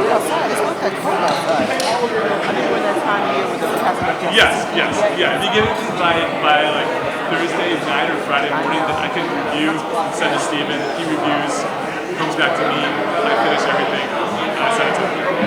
Yeah, so the first third and last third is done, we just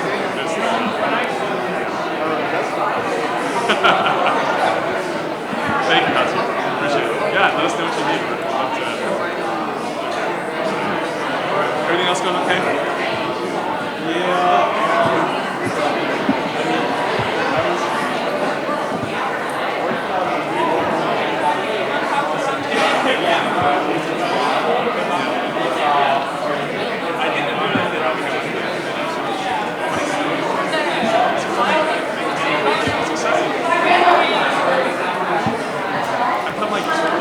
Tuesday, Wednesday, Thursday. I'm never on Friday.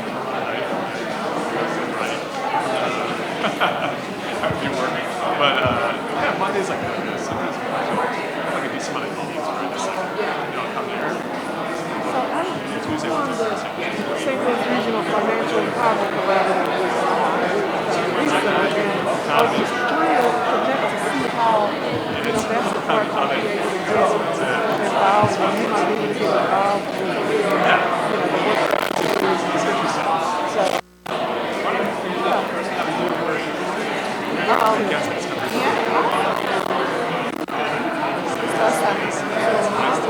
the connection between WashU, their ability to do research, move resources within each of the community. I pride myself on how do we give more resources to the community, and so we're working on another project to try to do that. So now is a good time to get your input on how we do that. Because it's hard for my team, we're team of 3 to work with smaller organizations, because we also have a lot of racial equity work. So whether through WashU or maybe through some of the community development stuff that we do, so whether we work with Nino Neal at SLPC. This is exciting. It'll be done. We'll get it done. Yeah. So we're talking to them about what we can do too on the community. See how it's going. So it's a good time now. We can set up some time to talk about that. just got back from Ghana. I was going to say it looks, I got this in Nigeria. Did you? I was going to say it looks African. Yeah, but thanks for reaching out again. Because everything, a lot of stuff felt in the company. But I do want to reach out. It's nice to meet you personally. I've worked with you at the end. She told me your name a lot.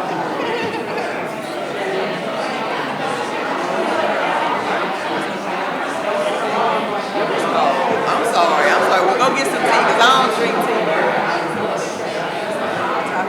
I'm trying to drop shit.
obviously like in the process of doing a lot of things.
Everyone, hello. Hi. Can we start moving to our seats, please? Can we start moving to our seats so we can get started with the second panel? Thank you, thank you, thank you. We have a happy hour after this, so you will have a chance to mingle and finish your conversation and catch up with new friends. We will have drinks, we will have books and other things to give you, so let's get seated so we can get started and then we can get on to the fun part, round 2. Thank you.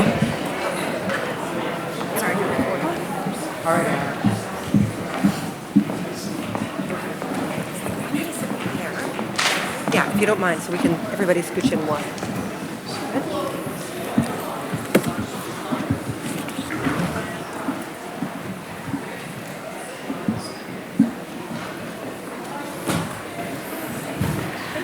We'll give everybody a minute to come on back in, and we'll talk amongst ourselves up here. We're going to switch it up just a little bit, and I'm going to sit with the group. We're going to have a bit of a fireside chat without a fire and without, like, the Adirondack chairs that usually make it a little more homey.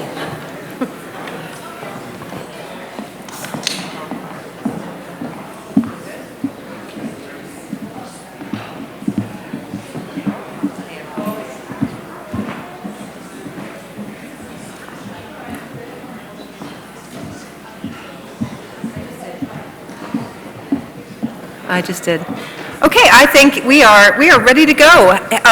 Thank you for coming back to the second piece of this this conversation. And just for those of you I haven't had a chance to meet, my name's Ida Rademacher. I lead the Financial Security Program at the Aspen Institute. And a couple of things I want to say just to level set, and then I'll introduce the panel and the conversation here. So first, I definitely want to thank SPI and Mikal and team for being persistent in getting this scheduled. I know there's been a lot of different planning processes to finally be able to meet again in person.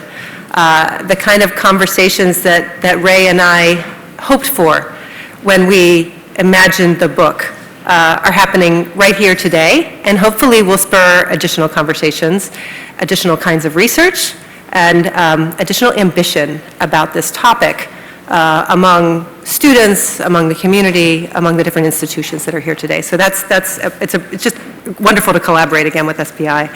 And thanks also to the Federal Reserve System and the Bank of St. Louis for supporting this work. I'd be remiss if I didn't thank City Foundation for supporting FSP's ability to work on this book and to put up a website for the book. So the book is also fully downloadable by chapter, by section, or full on the website, futureofwealth.org, if you want additional copies that aren't in print.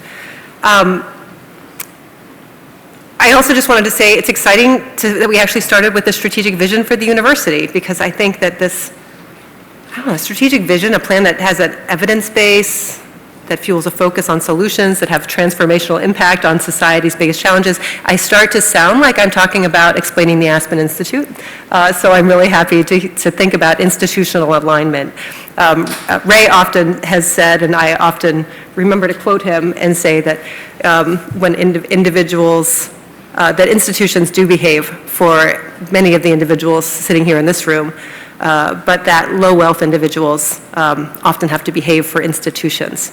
I think for institutions that we all belong to be a part of solutions, we have to make them behave better for everyone, and that kind of strategic visioning process that Washington University St. Louis is going through, and the one that Aspen Institute is about to begin on, is about thinking about the next generation level of way that we will be an institution of consequence by being more inclusive and focused on outcomes. So really excited to do that.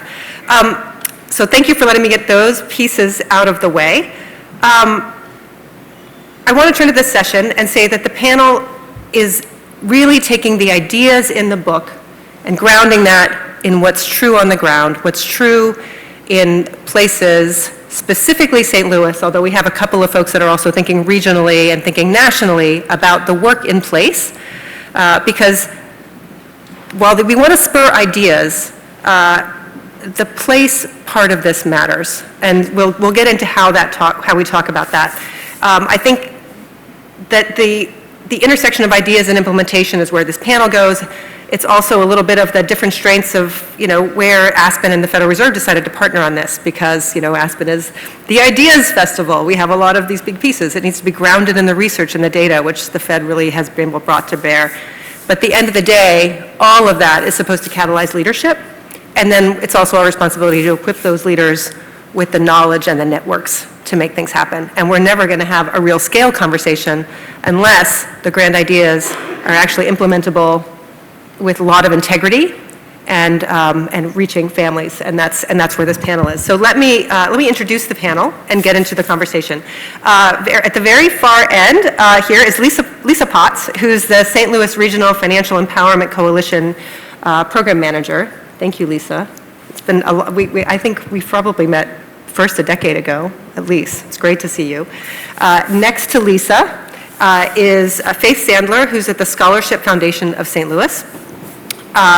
Next, we have Rebecca Thompson, who's Prosperity Now, and is the head of, I think, partnerships and networks at Prosperity Now, an old alma mater of both Ray and I. Everybody has just kind of served their time in all of these incredible institutions over time. And then finally, Katie Milligan here from Heartland Forward. So thank you all for joining us today. And you've listened to the conversation, but I really do want to, we're going to run this a little bit differently. It's going to be a bit of a conversation. We're going to have time for Q&A. We actually might start with a couple of the questions that came up last time, because they were just a perfect tee up for why we're having this panel as a follow-on to the first. But first off, in terms of just, I want to ground this personally, and I want to ground it in place. I would love to hear from each of you a little bit more about what is it about this work and the people you work with that make you think it's possible for households in America to build wealth? So, you know, you can say that any way you want to, but what is it about the work you do and the people you work with that make you think it's possible for them to build wealth? And why don't we'll start this way, Katie, with you, and go down, and then Lisa, when we start with place, what St. Louis is about in this space, you can kind of like take it as a two-parter when we get to you. Okay. Fantastic, thank you. And thank you so much for being here today. So Heartland Forward, I should just start to say, is something that we call a think and do tank. So we have 20 states that we cover in the middle of the country, and we're exclusively focused on how do we improve the economic performance. And we really look at that through a lens of workforce development, health and wellness, and then innovation and entrepreneurship, which is what I get up every day thinking about. So before I kind of talk about this, do I have any business owners in the room? Nice. Well, thank you guys for everything you do, and we're going to talk a little bit about how important that is in terms of building wealth. So as I said, I wake up every day and think about innovation and entrepreneurship. And, you know, the chapter that Heartland Forward contributed was all about the four pathways that we can do to help increase wealth. And one of those was increasing support for entrepreneurs. One was increasing broadband access.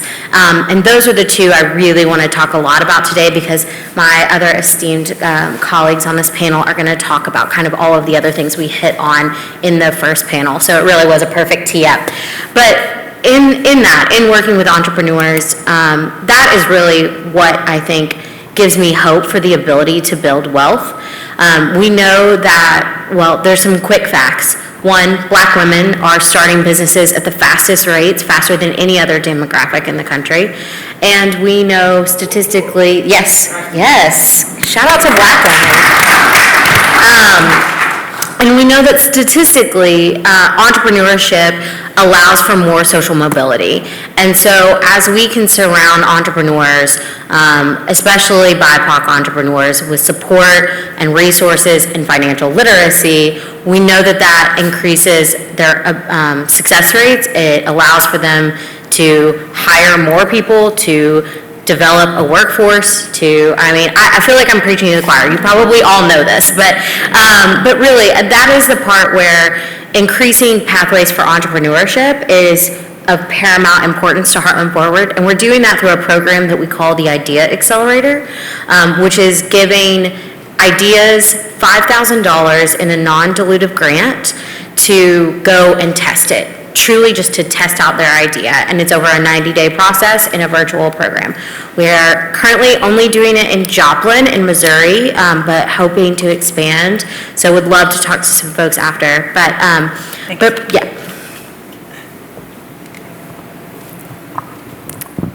Me next. Good afternoon, everyone. Thank you so much, McCall, your team. Ida, it's a pleasure to be here with you. I'm Rebecca Thompson, Vice President of Strategic Partnerships and Network Building at Prosperity Now. What is it about the work and the people that I work with that make me think this is possible? I would start by saying, imagine a single mother raising 4 sons, gave myself away, who needs a job, lands a job at a local nonprofit, who maxed out on the EITC and has a thorough understanding of what the value of tax credits can do for a low-income family. Moving up the ladder to having an opportunity to actually build and strengthen a national program that provides free tax prep services for low to moderate income people who look like me, by the way, and actually mobilizing advocates to advance policy to secure funding, as a matter of fact, double the funding for that program and secure permanence for the program, and that's the Volunteer Income Tax Assistance, also known as the VITA program, so that forevermore, low-income people who need assistance, and for as long as we have to file taxes in this country, that there will always be a place for low-income people to go and get free help to file their taxes, no matter how complex or simple the tax system and the process may be. I'm inspired by the success that we've had at Prosperity Now in mobilizing our advocates to secure permanence for the VITA program, to secure funding for the VITA program, and working with our 24,000 members across our networks across the country who look like many of you nonprofit practitioners, their stakeholders, their corporations, their foundations, everyone who's interested and really joining and coming along with us to create an economy that is just, fair, and free from structural racism. I'm inspired every day when I go to work that we've had that success before, and I'm always looking for opportunities to replicate that success, not only with our Taxpayer Opportunity Network, which supports the VITA program, but then also across our Campaign for Every Kid's Future, which looks at intergenerational solutions like children's savings accounts and baby bonds, and also our Affordable Housing Networks that advocates for tax policies that support home ownership for low-income families and really works towards turning the tax code right side up so that low to moderate income households can get and reap the same benefits of home ownership as wealthy white households do. And then also through our Financial Security Network, where we partner with nonprofit practitioners across the country and other organizations in building financial security solutions and providing the financial capability services, financial education, training, financial coaching and counseling across the country to millions of Americans, and particularly those who are people of color and who are victim of all kinds of disparities within our current economy. So I'm inspired. No, I love it. Ooh, me too now. I don't know whether I'm emotional or cold, but I'm kind of shivering. All right, so I want to begin by just thanking my friends from the Federal Reserve who keep inviting me to respond to this body of work that has progressed so tremendously. So I want to thank Ray, formerly of the Federal Reserve, and Lowell and Anna, all of whom have put up with a little bit of pushback from me in years gone by and keep inviting me back, and I appreciate that very much. I have pushback today too, but it's a little different. I represent an organization that is 102 years in existence in this community, specifically trying to build the democracy we're promised in this country and have never quite achieved. We are not built on the concept of a meritocracy at the Scholarship Foundation of St. Louis. We're built on the concept that education is a path to participation in an economy and in a community that benefits all. I just want to say that one of the things about the body of research that has changed is that we used to measure in this work the impact of education on the outcome of wealth. And now we have a whole lot that we have learned together about the impact of wealth on the outcome of education. So just to pause on this a minute, from prenatal through graduate school, there are disparities based on wealth that start with attendance, taxation rates, and the way the whole taxation structure based on school district and geography in this country, ACT, SAT test scores, admission criteria, the awarding of scholarships at the post-secondary level in all kinds of institutions, not just elites like the one we're sitting in right now. So wealth affects education outcomes, and so, by the way, as we have heard earlier, does not race, but racism. implicit in the structures that are both the building of educational equity as well as economic equity in this country. So finally, we have essays here that point us not only to the problem, but to some solutions, and I'm thrilled about that. At the Scholarship Foundation of St. Louis, we are our total assets are about $50 million. Our specific purpose is to do three things in building democracy and community. The first is to award about $5 million a year to St. Louis area students who are pursuing post-secondary education. When I say to award it to them, what I mean is to put the dollars in their hands, not co-payable to the institutions that they attend, not to their parents, not to even a financial institution that will somehow safeguard the funds for them, but to them to invest in their own future. So awards in the form of grants, primarily now interest-free and fee-free loans managed entirely differently than the federal program. Some college savings accounts through the state's 529 program, and paid internships. We also advise students. We have money's not enough. Money's not enough. It turns out that to navigate the educational process in this country, you need a significant amount of company along the way from people who've walked the path before and who are going to believe in you the way your family does. And finally, advocacy. We advocate at the state, federal, and campus level, but our advocacy is designed by and led by current students and recent graduates who define the agenda based on their own experiences, and by the way, their capacity to do the research and tell the truth about what has happened, what has stood in their way, and how they've moved around it. And I believe in the possibility, because I've seen it work. Those three strategies result, first of all, let me just let you know that our student population is 64% of our students identify as black or brown, 34% as white, and the remainder do not choose to identify specifically. Thank you. Lisa, let's go ahead and have you answer the first question, and then I'm not going to just reverse order. We'll get into a conversation, but kind of the work you're doing, what gives you hope that people that you work with in St. Louis can build wealth? Thanks. I want to say I wish Faith had been around when I was going to college, because I could have used some of those tools and things that you just talked about.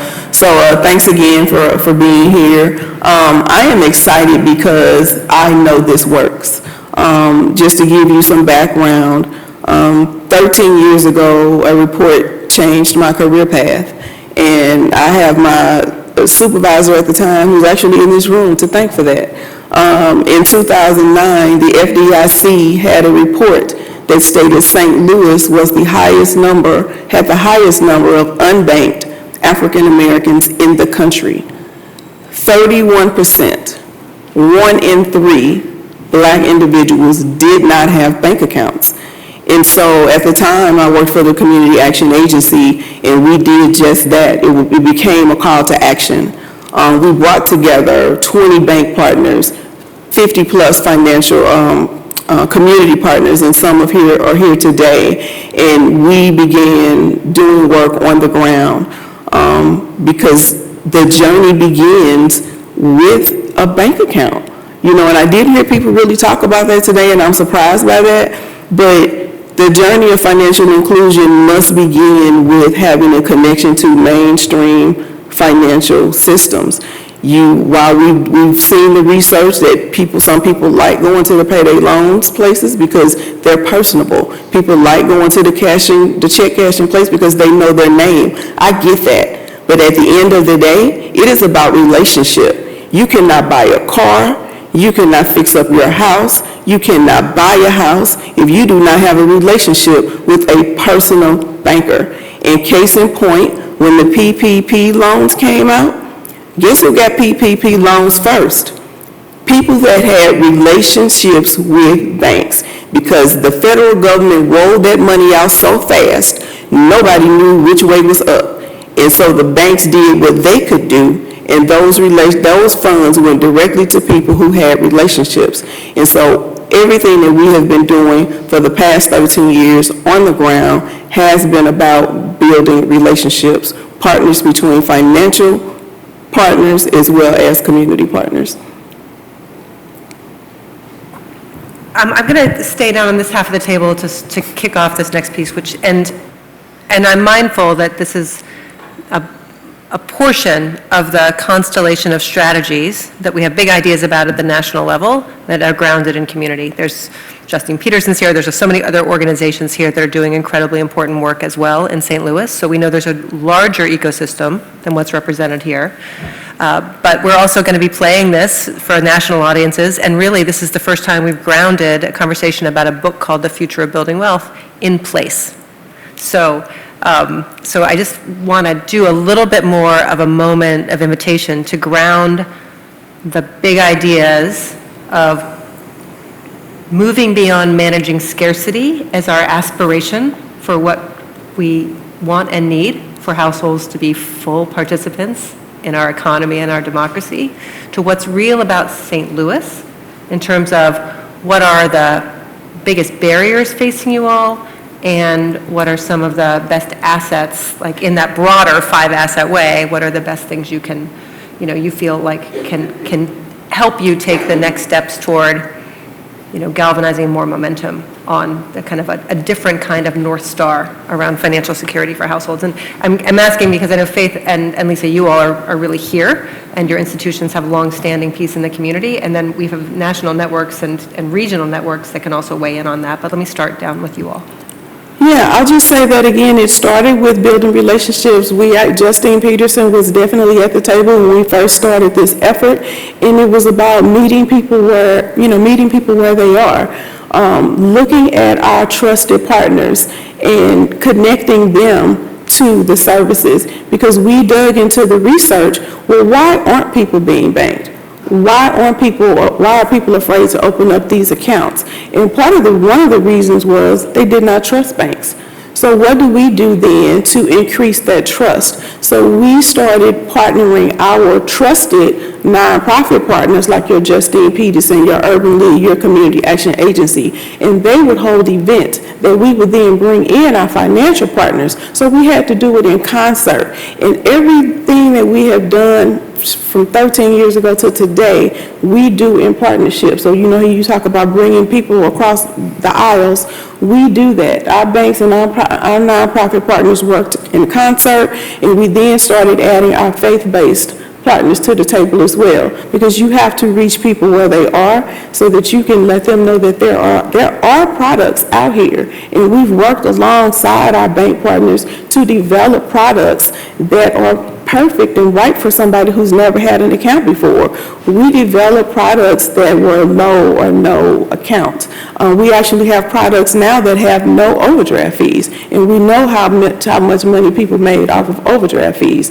So we created a process where it's about creating access for individuals.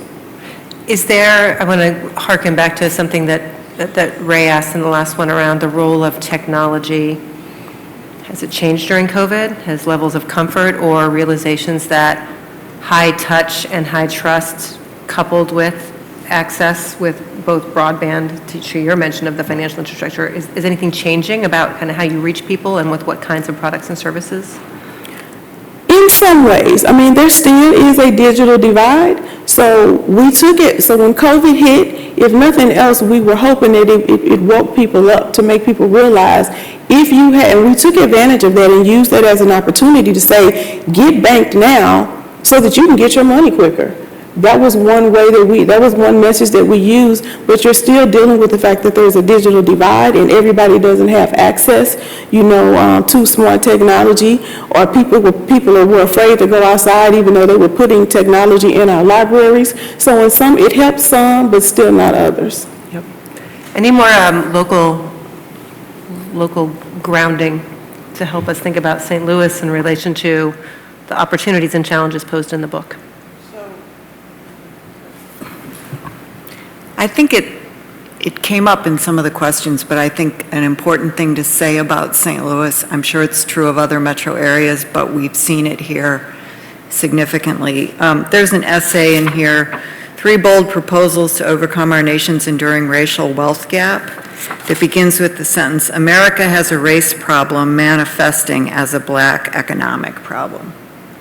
And I think St. Louis is far, far from addressing in the way we design our programs and policies an actual equitable response to the economic problem, because race we just don't know how to deal with here. Like we bump straight up against it and then back away. So even the idea of the question of resource allocation, we're very reluctant in this region to intensify the financial resources where they are most needed. We'd rather spread them thin than go deep where the need is the greatest. We're going to come back around to what are, not just how do you take these big ideas and ground them, but how does what's going on the ground inform what needs to change about big ideas? So, but before we do that, I want to invite both Rebecca and Katie in to think about the ways that your own work and your networks and the ways you touch not just St. Louis, but places like St. Louis. What struck you, both tax time savings, entrepreneurship, but this broader sense of how the work that you see, how do you help places like St. Louis scale their work? And then how do you take what's going on here to inform your own strategies as national intermediaries? Thank you. One of the things that really struck me during COVID was, like Lisa mentioned, that the digital divide is alive and well in this country, and it became very real, not only in access to technology, but also with tech savviness. So with our Taxpayer Opportunity Network, we partner with VITA programs all across the country to help them deliver this ever-critical service of free tax prep to low and moderate income households. And COVID hit in mid-March, so it was the middle of filing season when our partners were actually helping people prepare their returns, and sites had to shut down because we were going in lockdown and we couldn't go out. And so we really worked with our partners to help to identify solutions, and it was technology solutions that we identified so that people could actually be able to prepare their returns remotely. And what we found was that people could not access the technology, and then even if they had the access, they couldn't use it. And it was challenging for them to use it. And over the next year, our partners worked with, local partners all across the country to really get people into the tax system, to help people to file their taxes so that when time came for the economic impact payments, they were already in the system. And it was a challenge, it was a struggle, and one of the ways in which our partners really found successful was through those local partnerships. And it's the trusted partners in the community that were already working with the families that they were trying to reach, and leveraging those resources to actually reach the communities and the people who needed the help the most. And so as a part of our work, we take the solutions that are on the ground, the creative and innovative solutions from our local partners, and we amplify those. We share them across the network, and we hold webinars and trainings and newsletters, and put that information out to our partners across the network so that we can amplify those solutions and really get more people across the country to take hold of them, to adopt those solutions so that we could reach more people and that we can serve more people. One other thing I would say about the work and what we learned was, the filing deadline, April 15th, normal filing deadline, April 15th. I said I was inspired by our mobilization efforts. And so, we were like, hey, our folks need more time. We need more time to serve people. Our folks need more time, and they need to know that they're not under the threat of an April 15th deadline in order to file their tax returns. And so we mobilize the network and say, hey, call your member of Congress. We have an advocacy center. Here's a way way to advocate with your member of Congress. We need the deadline extended. We need the deadline extended.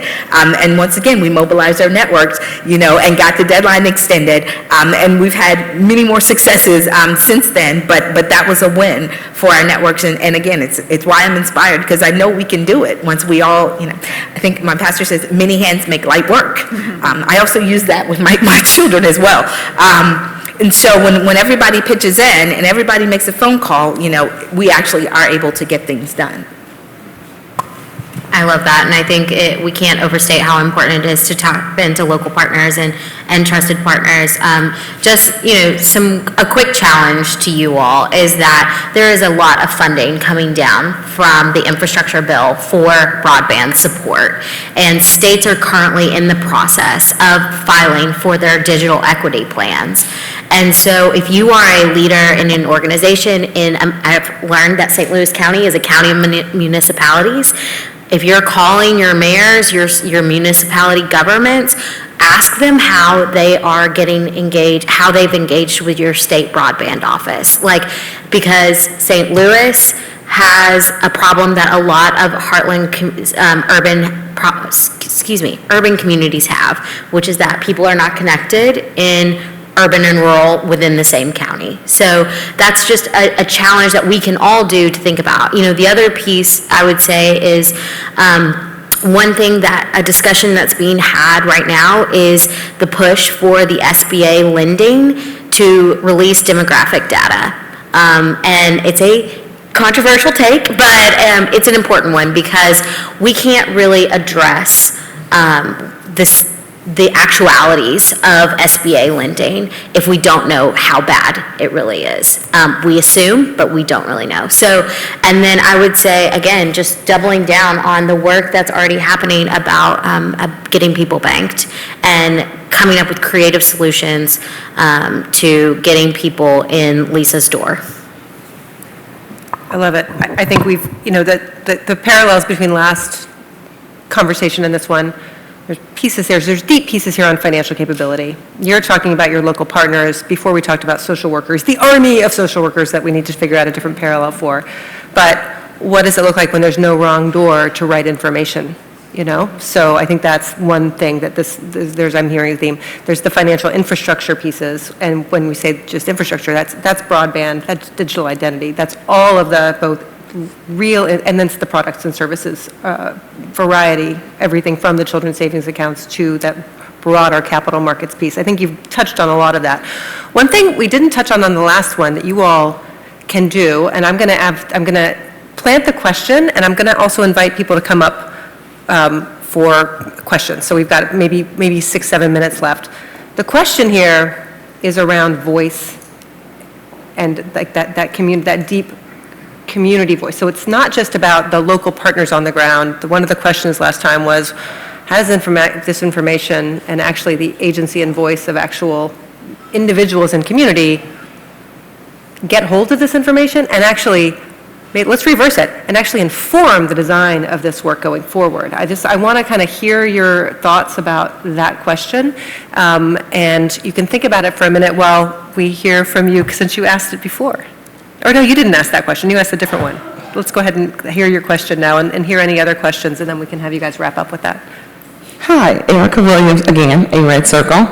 And I just love all the information that I've been hearing. I took a picture of you guys' names so I can follow up with you all later. But I spoke with the bank president a couple of months ago about something else. And I asked her why so many of the branches from that particular bank were closing in North County. And she responded that people are using their phones to bank. So I appreciate you guys saying what you're saying about the digital divide, because that's not always the case in communities like ours. So for you, Lisa, are you talking with banks about opening more branches in areas? So I'll say that one of the things that we've been able to accomplish over the past 13 years is that we have had at least 6 new branches open up in LMI areas in the city for sure. And I think we probably had a couple in the county as well. I think we need more banks, not less. People still like to go in the bank. So remember when I said earlier, it's about relationship. Cannot have a relationship with that telephone. If you can't figure it out, you need somebody to talk to. So while the digital piece is accessible and it's quick because we're moving so fast, but when you have a problem, you need to talk to somebody. You do not want to be put on hold. You do not want to be passed from one person to the next. You need to talk to a person. So to me, COVID was hardest when our banks had to close because you didn't have anybody to talk to. So I'm very proud of the fact that we, our coalition helped drive the importance of new branches and branches being put in LMI neighborhoods. And I'll just be honest, it wasn't just about, goodwill. Sometimes it was the DOJ order that helped make banks make the right decision. But the fact of the matter is, once the decision was made, they got it. Paigedale as an example, so there was a county. Paigedale opened up a bank, and they hadn't had a bank in 65 years. The entire town had to drive miles to get to a bank. So now that they have a bank in their community, it is one of the highest grossing banks in the Midwest Bank family. And another unprecedented partnership, Midwest Bank, just happens to be the other example, where they opened up a bank on Martin Luther King with a church. Not sure that that's ever happened before, but I do think it's important to keep opening branches up. Great, thank you so much. Great. Any other questions in the group? Okay, awesome. Let me actually ask, did I see one?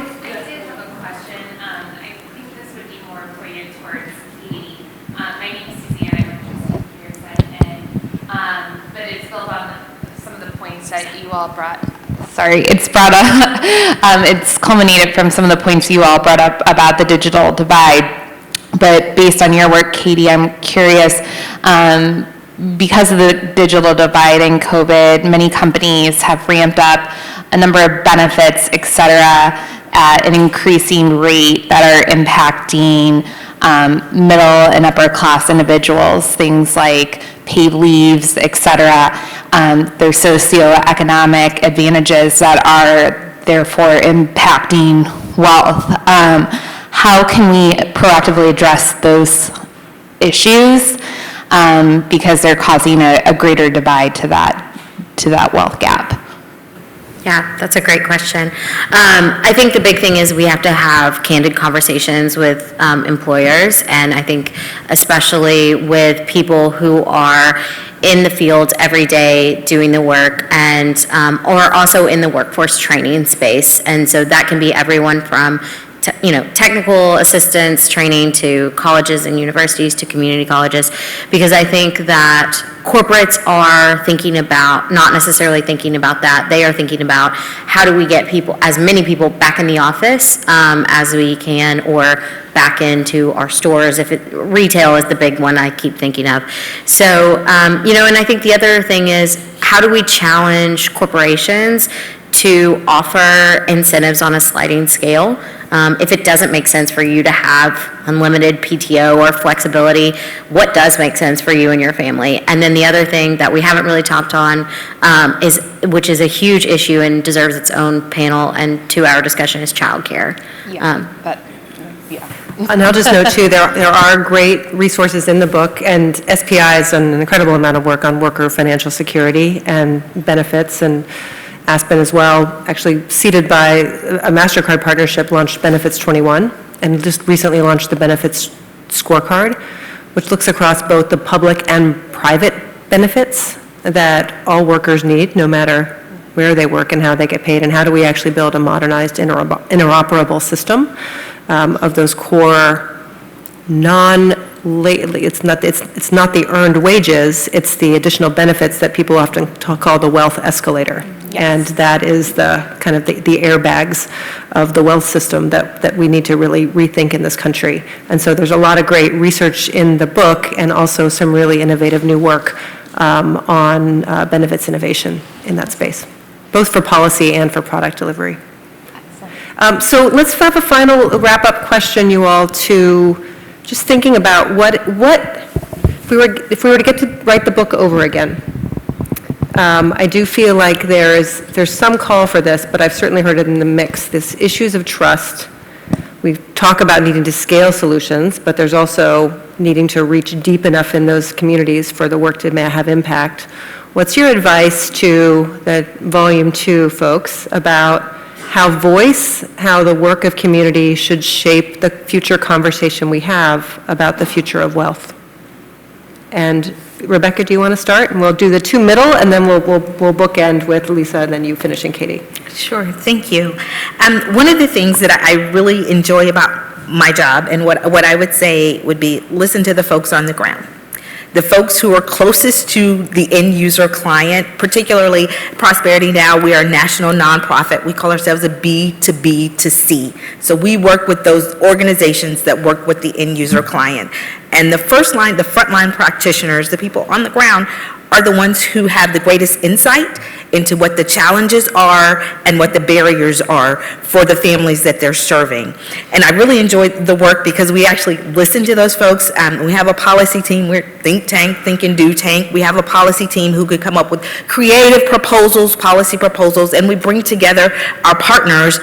We have policy advisory committees, and one of my favorite questions is, tell me why this won't work. And what does this look like in implementation? What does this mean for your job? Are we making work harder for you, or are we making it better for you and the people that you serve?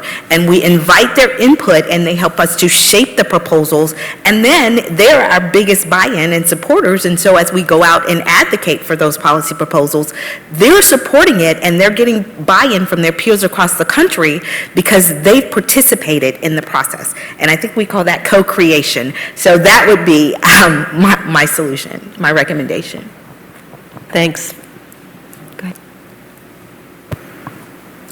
Katie said something that sparked a thought, several people did for me. The thing I think that we can do better as a community, and all of us hold ourselves accountable for, is actually publishing real-time data that is disaggregated by some of the important characteristics that we have identified, and being honest about where we are on the implementation of certain equity and wealth measures across those characteristics. I agreed with Rebecca around listening. One of the things that we used to do at Community Action Agency was have listening sessions and talk to the clients. You know, while they were waiting in the lobby to get their services, it was an opportunity to ask questions about the services and what made sense and what didn't. But in order to listen to community voice, you have to again, meet people where they are, and you have to create an opportunity and bring people together that makes sense for them. You can't have a meeting at 10 o'clock in the day and then wonder why nobody's there. You know what I'm saying? You have to have the meeting in the evening when people get off work. You might need to provide food. You might need to provide childcare. And people don't often have incentives and extra funding to do those types of things. And so we have to be real about who is it that we're trying to reach, and then when is it available to reach those people? Don't have them come to you, go to them. Mm-hmm. Have a meeting in their community, in their neighborhood, in their school, in their church, as opposed to having a meeting at Washington University. Mm-hmm. That I love. Mm-hmm. It's a great place. Y'all said keep it real, I'm keeping it real. Mm-hmm. I love it. I would also say, let's all challenge ourselves to think about what wealth would look like in the next 50 years. And what are the non-tangibles like benefits around wealth that we need to be thinking about for the babies being born today? I think sometimes we all, as practitioners and as nonprofits and people with very good intentions, get caught up on trying to fix what's happening in the immediate, while necessary and important, also kind of keeps ourselves from really thinking and challenging and getting feedback from people who are living it in the day-to-day to say, where will we be in 50 years? I love it. I'm so appreciative of you all. The book was not meant to be definitive. It was meant to spark the kind of conversation we're trying to model here. And next time I like changing the zip code of the conversation, even as we become ambitious about seeding a next generation of research on this topic. So please join me in thanking the panel for today's conversation.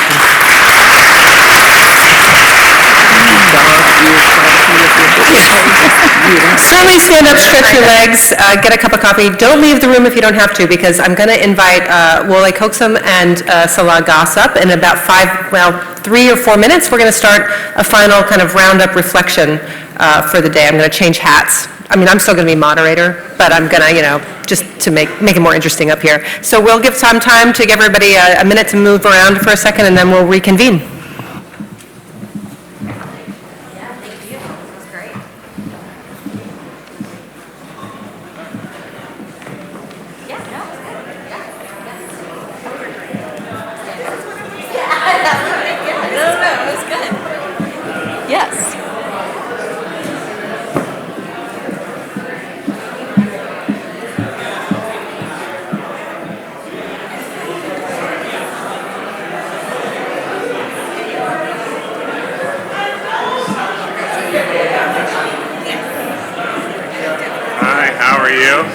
Nice to see you.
Hi, good to see you. How you doing? I see you in all the great places. Let's Okay, let's get so I don't lose people. Hiya, how's everything? So much for coming. I'm excited about our breakfast. Yeah, that's great. That'll work. So I'm sorry. Yeah, it's good. Yeah, thank you for accommodating. Yeah. Oh, of course. Yeah. And I hear there are great restaurants in my neighborhood, so you're going to take me to one of the great spots. Yeah, absolutely. You make recommendations. I'm staying at the hotel, the Moon, whatever. Moonrise, yeah. Okay. Because we can eat there. It's up to you. We can do it.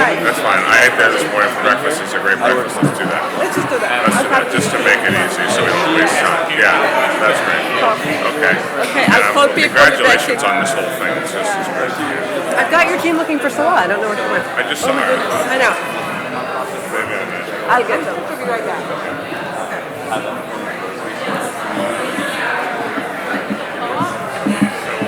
Sort of, but co-op is a little bit less risky for what we're trying to do, so I think it's going to be a new visit to come.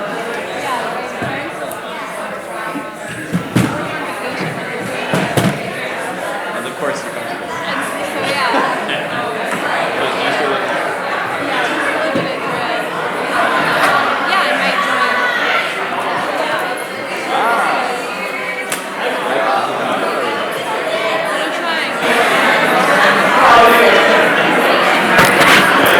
Okay, we're going to get started with wrap-up. Sorry for that loud voice, but we are looking for one Salah Goss. Salah, if you could join us, we'll get... Oh, there you are. Hi. She was getting her book. You're getting a book. I'm getting sugar. Yours is much You're higher just getting priority. your book. So good.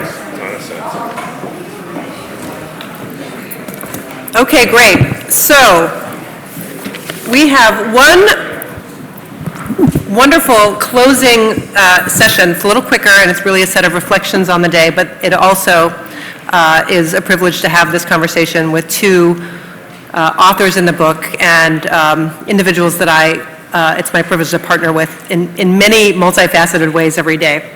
Wole Koksum is the CEO and founder of Mobility Capital Finance, MoCaFi. And right here in St. Louis, I believe, is where a lot of when I don't see you it's the first time I've seen you in your own city, by the way. No, I'm actually, I just learned from St. Louis, but I'm not from St. Louis. You're not from St. Louis. I can't call that. Sorry, I didn't mean to misrepresent that. We have Salah Goss, who everybody heard about earlier, but we get to hear from her now, who's the Senior Vice President for Social Impact in North American Markets for the MasterCard Center for Inclusive Growth, and also really manages and is the inspiration behind your In Solidarity campaign, which is something hopefully you all will hear something about. And then interestingly, in the book, you all, the chapters they contributed were really the keystone chapters in two sections: equity by design, and really the future of the kinds of financial services that will be required to give people the wherewithal to amass investable sums, manage their daily lives, and really build wealth. So thank you both for your contributions to the book and to society. Thank you. I won't actually form the first question in a big way. You've been able to listen to a lot of the day, and you've certainly been part of the conversations about why we created the book. I think the first conversation, and Salah, I'll ask you to start, is to kind of, as you were, and we work as well on a lot of work on financial inclusion more broadly as that anchor space. So how is the work you're doing and the ability to listen here and the book, kind of like, tell me how this all knits together in the work that you do in a main way? It's a good question. First, I was going to say good morning. Good afternoon or evening, everyone. I guess like a lot of people, I want to start by thanking Ida and Ray, who was here before, for doing the book, and he's there somewhere, and Wash U, and all the partners in the room. It couldn't have happened without everyone's collective kind of wisdom around this. And I think it's just important to stamp a moment in time. We're coming out of what we call unprecedented times, but if you think about it, in the historical arc, we've kind of been here before in different ways, shapes, or forms. So you would hope, now that we're here again, we're a little bit smarter. So it was great to have a lot of collective minds on the book and just really kind of record what's going on. And so to answer your question, to me, it's about community, and somebody said listening before. So bringing communities together to solve problems, but with a lens toward proximity. And what I mean by that is you have the academic community. We're sitting here in Wash U. You had a lot of scholars and people who wrote in the book. But it's writing about communities that have been left out, whether systemically, historically, or even because of perception, not being seen as being desirable in the financial sector. And so when I think about how it all comes together, that's the work that we do at the Center for Inclusive Growth. I run North America. I don't think, and people can argue with me after, but I don't think you can do a North America program talking about inclusive growth if you're not talking about equity, and especially racial equity. So the river runs through it is the difficulties that have been created around those lines because of structural barriers and things that persist.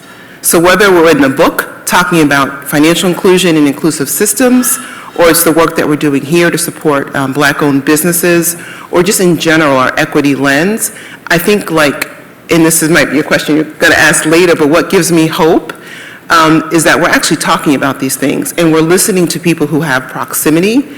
And to me, this is why it's exciting to be here and kind of draw all these conversations together. I think now it's okay, good, now what? What's the action?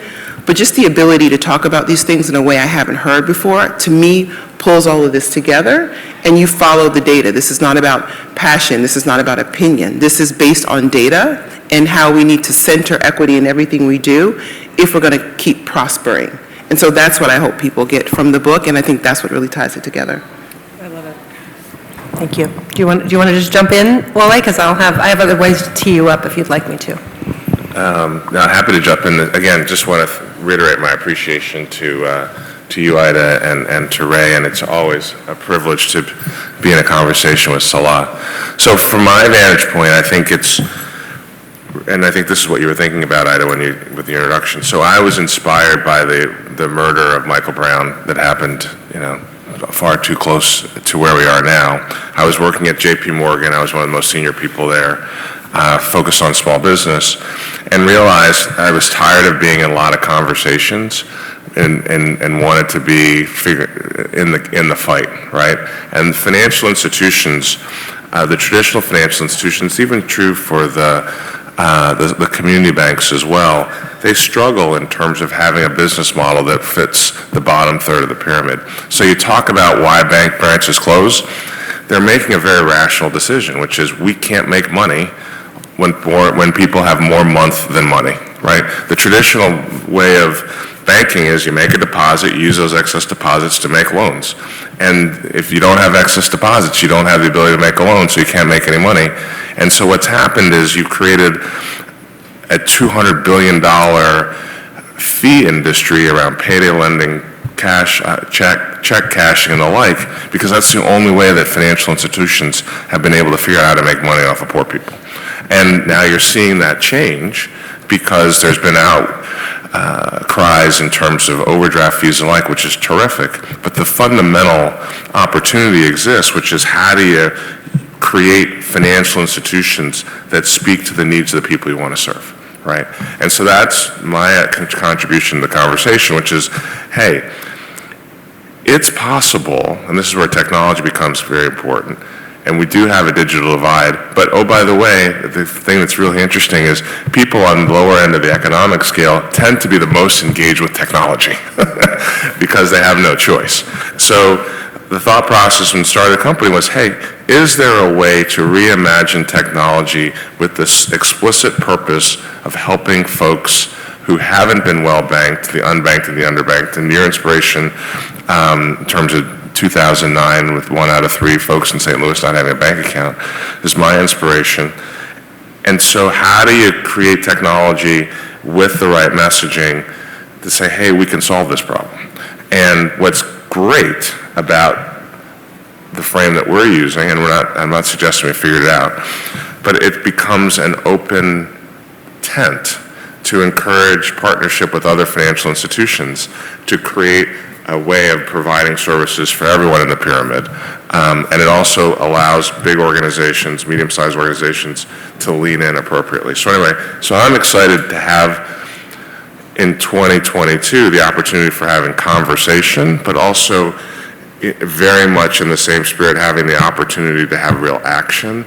And startups, I believe, give the ability to do some test and learn that can lead to a long-term systemic solution that can be its own company, or it can be a part of another company over time. But the definition of insanity is doing the same thing over and over again and expecting a different result. And bringing in new players is the antithesis of that because it gives you a chance to do new and innovative things that once they become proven out, can become mainstream opportunities. Do you want to just jump in with a response to him at all? Because Amen. oh, amen. Amen. What he said, yes. You know, I'm struck. You both worked for global brands, global financial service organizations. You, Salah, are leading the charge on how you continue to make the institution you work for accountable to these issues in more and more ways. To the Center for Inclusive Growth. Well, you went a different path of doing entrepreneurship. You both, though, have sizable footprints in St. Louis. What is it, what do you think are the opportunities of grounding work or pilots or partnerships in a place like St. Louis?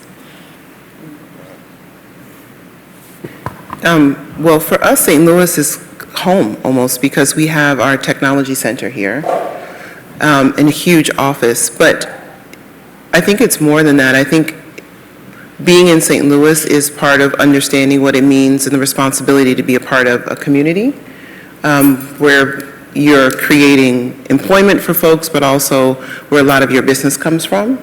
And I'm from Chicago. I think it reminds me of Chicago a bit. And I think the opportunity, like you asked, Ida, is how to figure out how to do this work in a place that has a lot of the trappings of some of the issues, but then opportunities of any other city. If we think about Del Mar, we have a Del Mar in Chicago. There's a Del Mar in many places where we live. And it's just it's an outgrowth of a lot of things that we know that happen, redlining, et cetera. And so you have these pockets of inequality that need to be tackled, and I think it can be a microcosm for working in a lot of different cities. I think it's interesting, too, the presence of a higher education institution like WashU. So being from Chicago, I grew up in the neighborhood where University of Chicago was. And never the twain would meet if you crossed the street into a certain neighborhood and the University of Chicago. And I went to Johns Hopkins in Baltimore. Greenmount was our Del Mar, so we weren't supposed to walk past Greenmount or else I don't know what would happen. And so rather than kind of making this enclave of an ivory tower, we have the opportunity here to have the assets of a university go into community and actually help. The other thing I'll mention too is the business growth of St. Louis. So Ida mentioned in solidarity, that is our $500 million pledge, starting for 5 years to start with our racial equity work. And so we do a lot in business ownership, but also data. We have a program called Data for Equity that St. Louis is participating in. And so you have all these kind of contingencies and different groups that could work together, and I think somebody said it's siloed, but maybe aren't working together enough.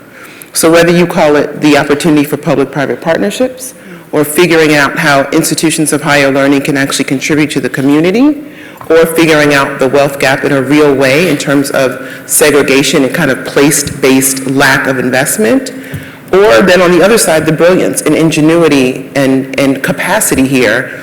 I think it's a great place for us to test out some of the things that we want to live and breathe, and I think we have that responsibility, especially as an employer. Yeah, I think that's, I think employers have played an important role here, and that was part of the reason why we got to St. Louis in the first place. We had, I already just psychologically had anchored ourselves to St. Louis, but through organizations like Equifax and David Stifler, who many of you know, has been a big advocate for bringing innovative ideas to address the wealth gap. And when he was at Equifax, we were trying to figure out how you can use rent as a form of data to go in people's credit reports, and we're happy to say that we've been able to do that successfully. And then we were able to connect with MasterCard, and MasterCard's got a great presence here, and because of David, we connected with Tower Grove, and one of the things that's so wonderful about this community is it's like many communities across the country where the issues are very similar, the community is very strong, and it's diverse, and there are resources. And so if you're able to bring all these things together with a well-defined problem, and you get the benefit of having a Fed here, right, and you get the benefit of having folks like Ida who are think tanks here, it's ripe quite frankly, for change, and there's a thirst for doing something different. And so that's how we got here, and we've been fortunate. We've been able to use, so basically we've created a mobile banking platform that enables people to receive dollars electronically with no friction, or they can open up bank accounts, and those bank accounts then can help them build wealth through credit score that I talk about. And now we're trying to figure out how to take that into home ownership. So there's a path for everybody to create, to either go from instability to stability to wealth building. And we've been working with the United Way here in terms of getting emergency rental assistance dollars to people. There's conversation about a universal basic income program, and we're very much hopeful to help think about that. And all these are pieces that you need to put in place if you're going to build a solid base for people to evolve. And we're hopeful that the insolidarity cities that you're in, including St. Louis and Atlanta and New York and LA, become a model that we can replicate across the country. But it has to be sort of place-based. Like, you really can't, as we've all talked about, you have to, we think about it as in a sort of a four-legged chair as opposed to a three-legged stool, which is, it's government, and you think about Mayor Jones and what she's doing, you think about the resources that the county has. That's a fabulous resource. And oh, by the way, my belief, government has a role to play when there's a market failure. And getting banking resources to people in where there are banking deserts and other things, that's a market failure, and government has a role. And oh, by the way, there's a ton of cash flowing through to help pay for that. So government has a role, the private sector has a role, community groups have a role, and I think think tanks have a role. And you bring all those things together, and you've got a four-legged chair that's a pretty solid foundation. So all those things seem to be in place here. We're seeing green sprouts, if you will, of that taking hold, and I think it can accelerate over the next couple of years. Final question, because I know we want to wrap up on time and have time to network, which is, really a big goal of this. I do want to be planning for not just the next volume of the book, but the next, set of conversations that we want to have in places like St. Louis. So two things from what you all said and from thinking about the overview of the day. First, Ray started the day, and really a number of the conversations teed up by the data, these institutions, was about the book coming about not because of the moment, the window of opportunity we felt was coming for a change. This is a little bit of a curveball, but not really, because I think you all live and breathe this. What is, in addition to the institutions to this point, institutions matter, institutions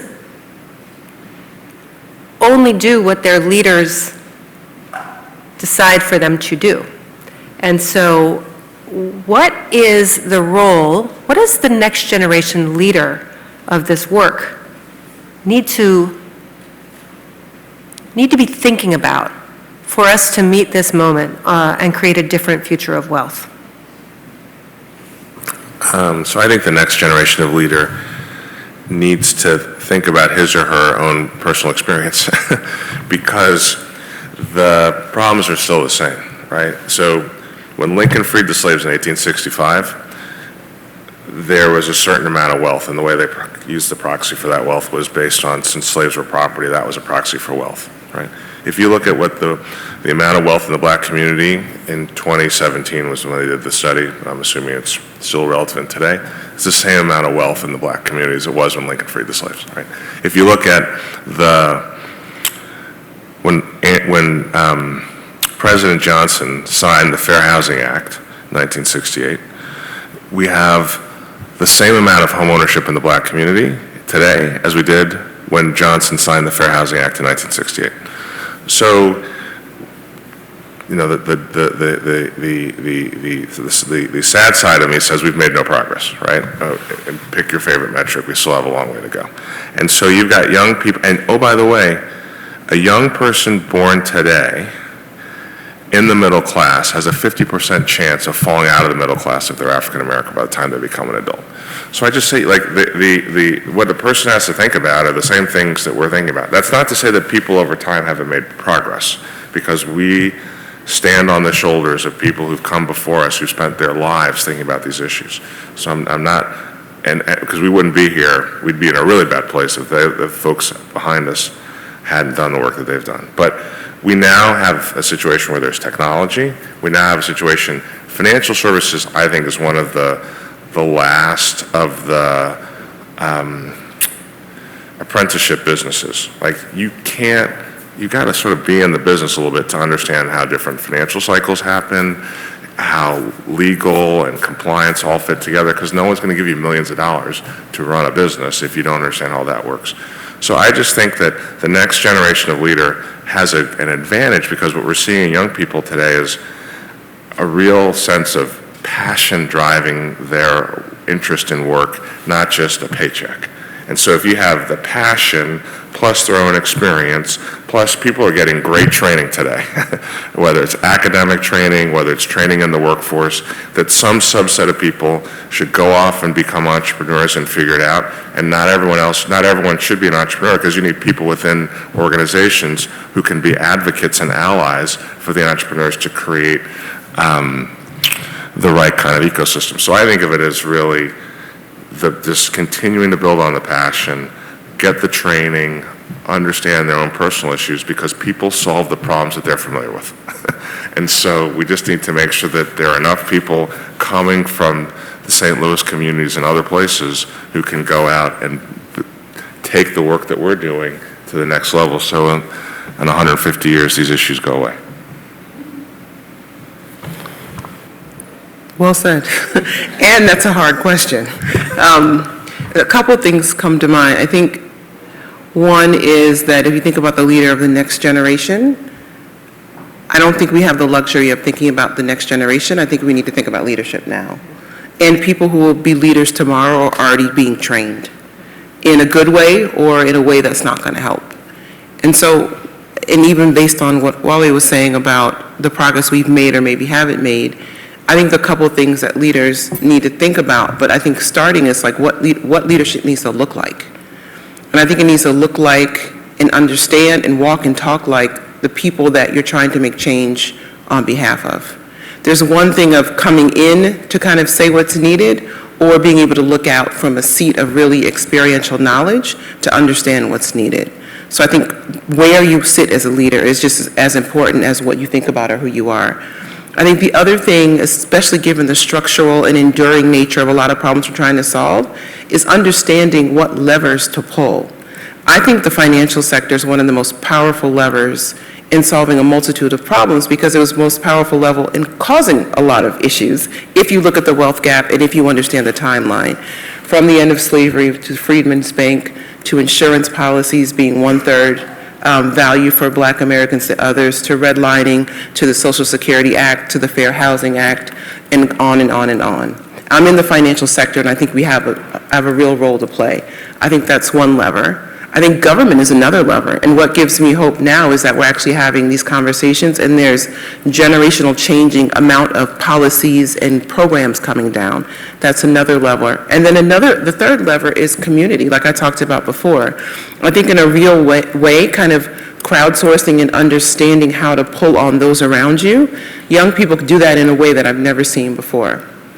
So knowing what lever to pull. And maybe the third thing I'll say is, institutions are important. They dictate a lot of what we do, but thinking outside the box and maybe thinking beyond or inter-institutional, if that's even a word, It is now. I think is something else to think about, or else it feels like you're just going to repeat the same structures over and over again. So where you sit, who you work with, and how you think outside the system, I think are going to be really important. And just to build on that, I know we're out of time, but I did the point, sort of double click on that point. I think I heard a statistic recently that said, in the Latinx community, for example, that is the fastest growing demographic. Mm-hmm. And yet if you look at the amount of investment that's going into Latinx started businesses, if you look at the board table, if you look at executive teams, that is an underrepresented group of people. And so I just think that the next generation of leaders, to your point, they're in the pipeline now, or they should be in the pipeline now, and organizations need to reflect the people that they want to serve, because if they don't reflect the people they want to serve, then over time that customer is going to go away, and they're going to migrate to organizations that reflect their values and reflect who they are. And so the next generation leaders are going to be in organizations that reflect the society that we live in. And just one more thing on that, you mentioned something I think is important. Now I think there was a survey done and people trust, rightly or wrongly, companies now more than they trust governments. And people will vote with their feet. And so I think we have a distinct moment in time too to figure out how to leverage businesses in the private sector to make, give some weight to some issues that maybe they weren't even thinking about before that we thought government could solve. But in that crowdsourcing that I talked about, how do you get the weight of an opinion to move the investment of the private sector, I think is something that leaders should think about too. No shortage of things to do on the leader piece. I want to thank both of you for the work you're doing every day, but also for joining us in this conversation. The book is to produce this issue for real durable change and a difference in a different trajectory of wealth creation in this country. We need to be provocative, and we need to hold ourselves accountable to listen differently and to lead differently. So I appreciate that. I appreciate the opportunity to do this conversation in partnership with you, Mikal. And I think that's a wrap. I'm going to send it back to you to wrap us up. Thank you.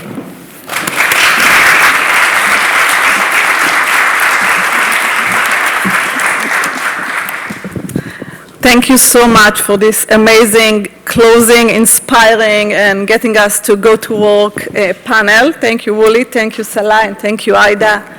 Thank you, Ida, for the partnership, for the book, for everything. Thank you, Ray. Thank you, my team, who worked so hard to make this event today. Fenice, Stephen, Jason, Neil. I'm looking around the room with so many over here. Brenda, some of them already kind of Seamus out there. Everyone worked really, really hard. And thank you all for you. And Katie. Here's Katie and Jason and Laura. And thank you all for you, for staying, for working hard every day in this field of thinking about solution. And I hope we were able to inspire you to even work harder. And there is a lot of work to do. So with that, I invite you to wine and nice hors d'oeuvres and enjoy. Thank you so much.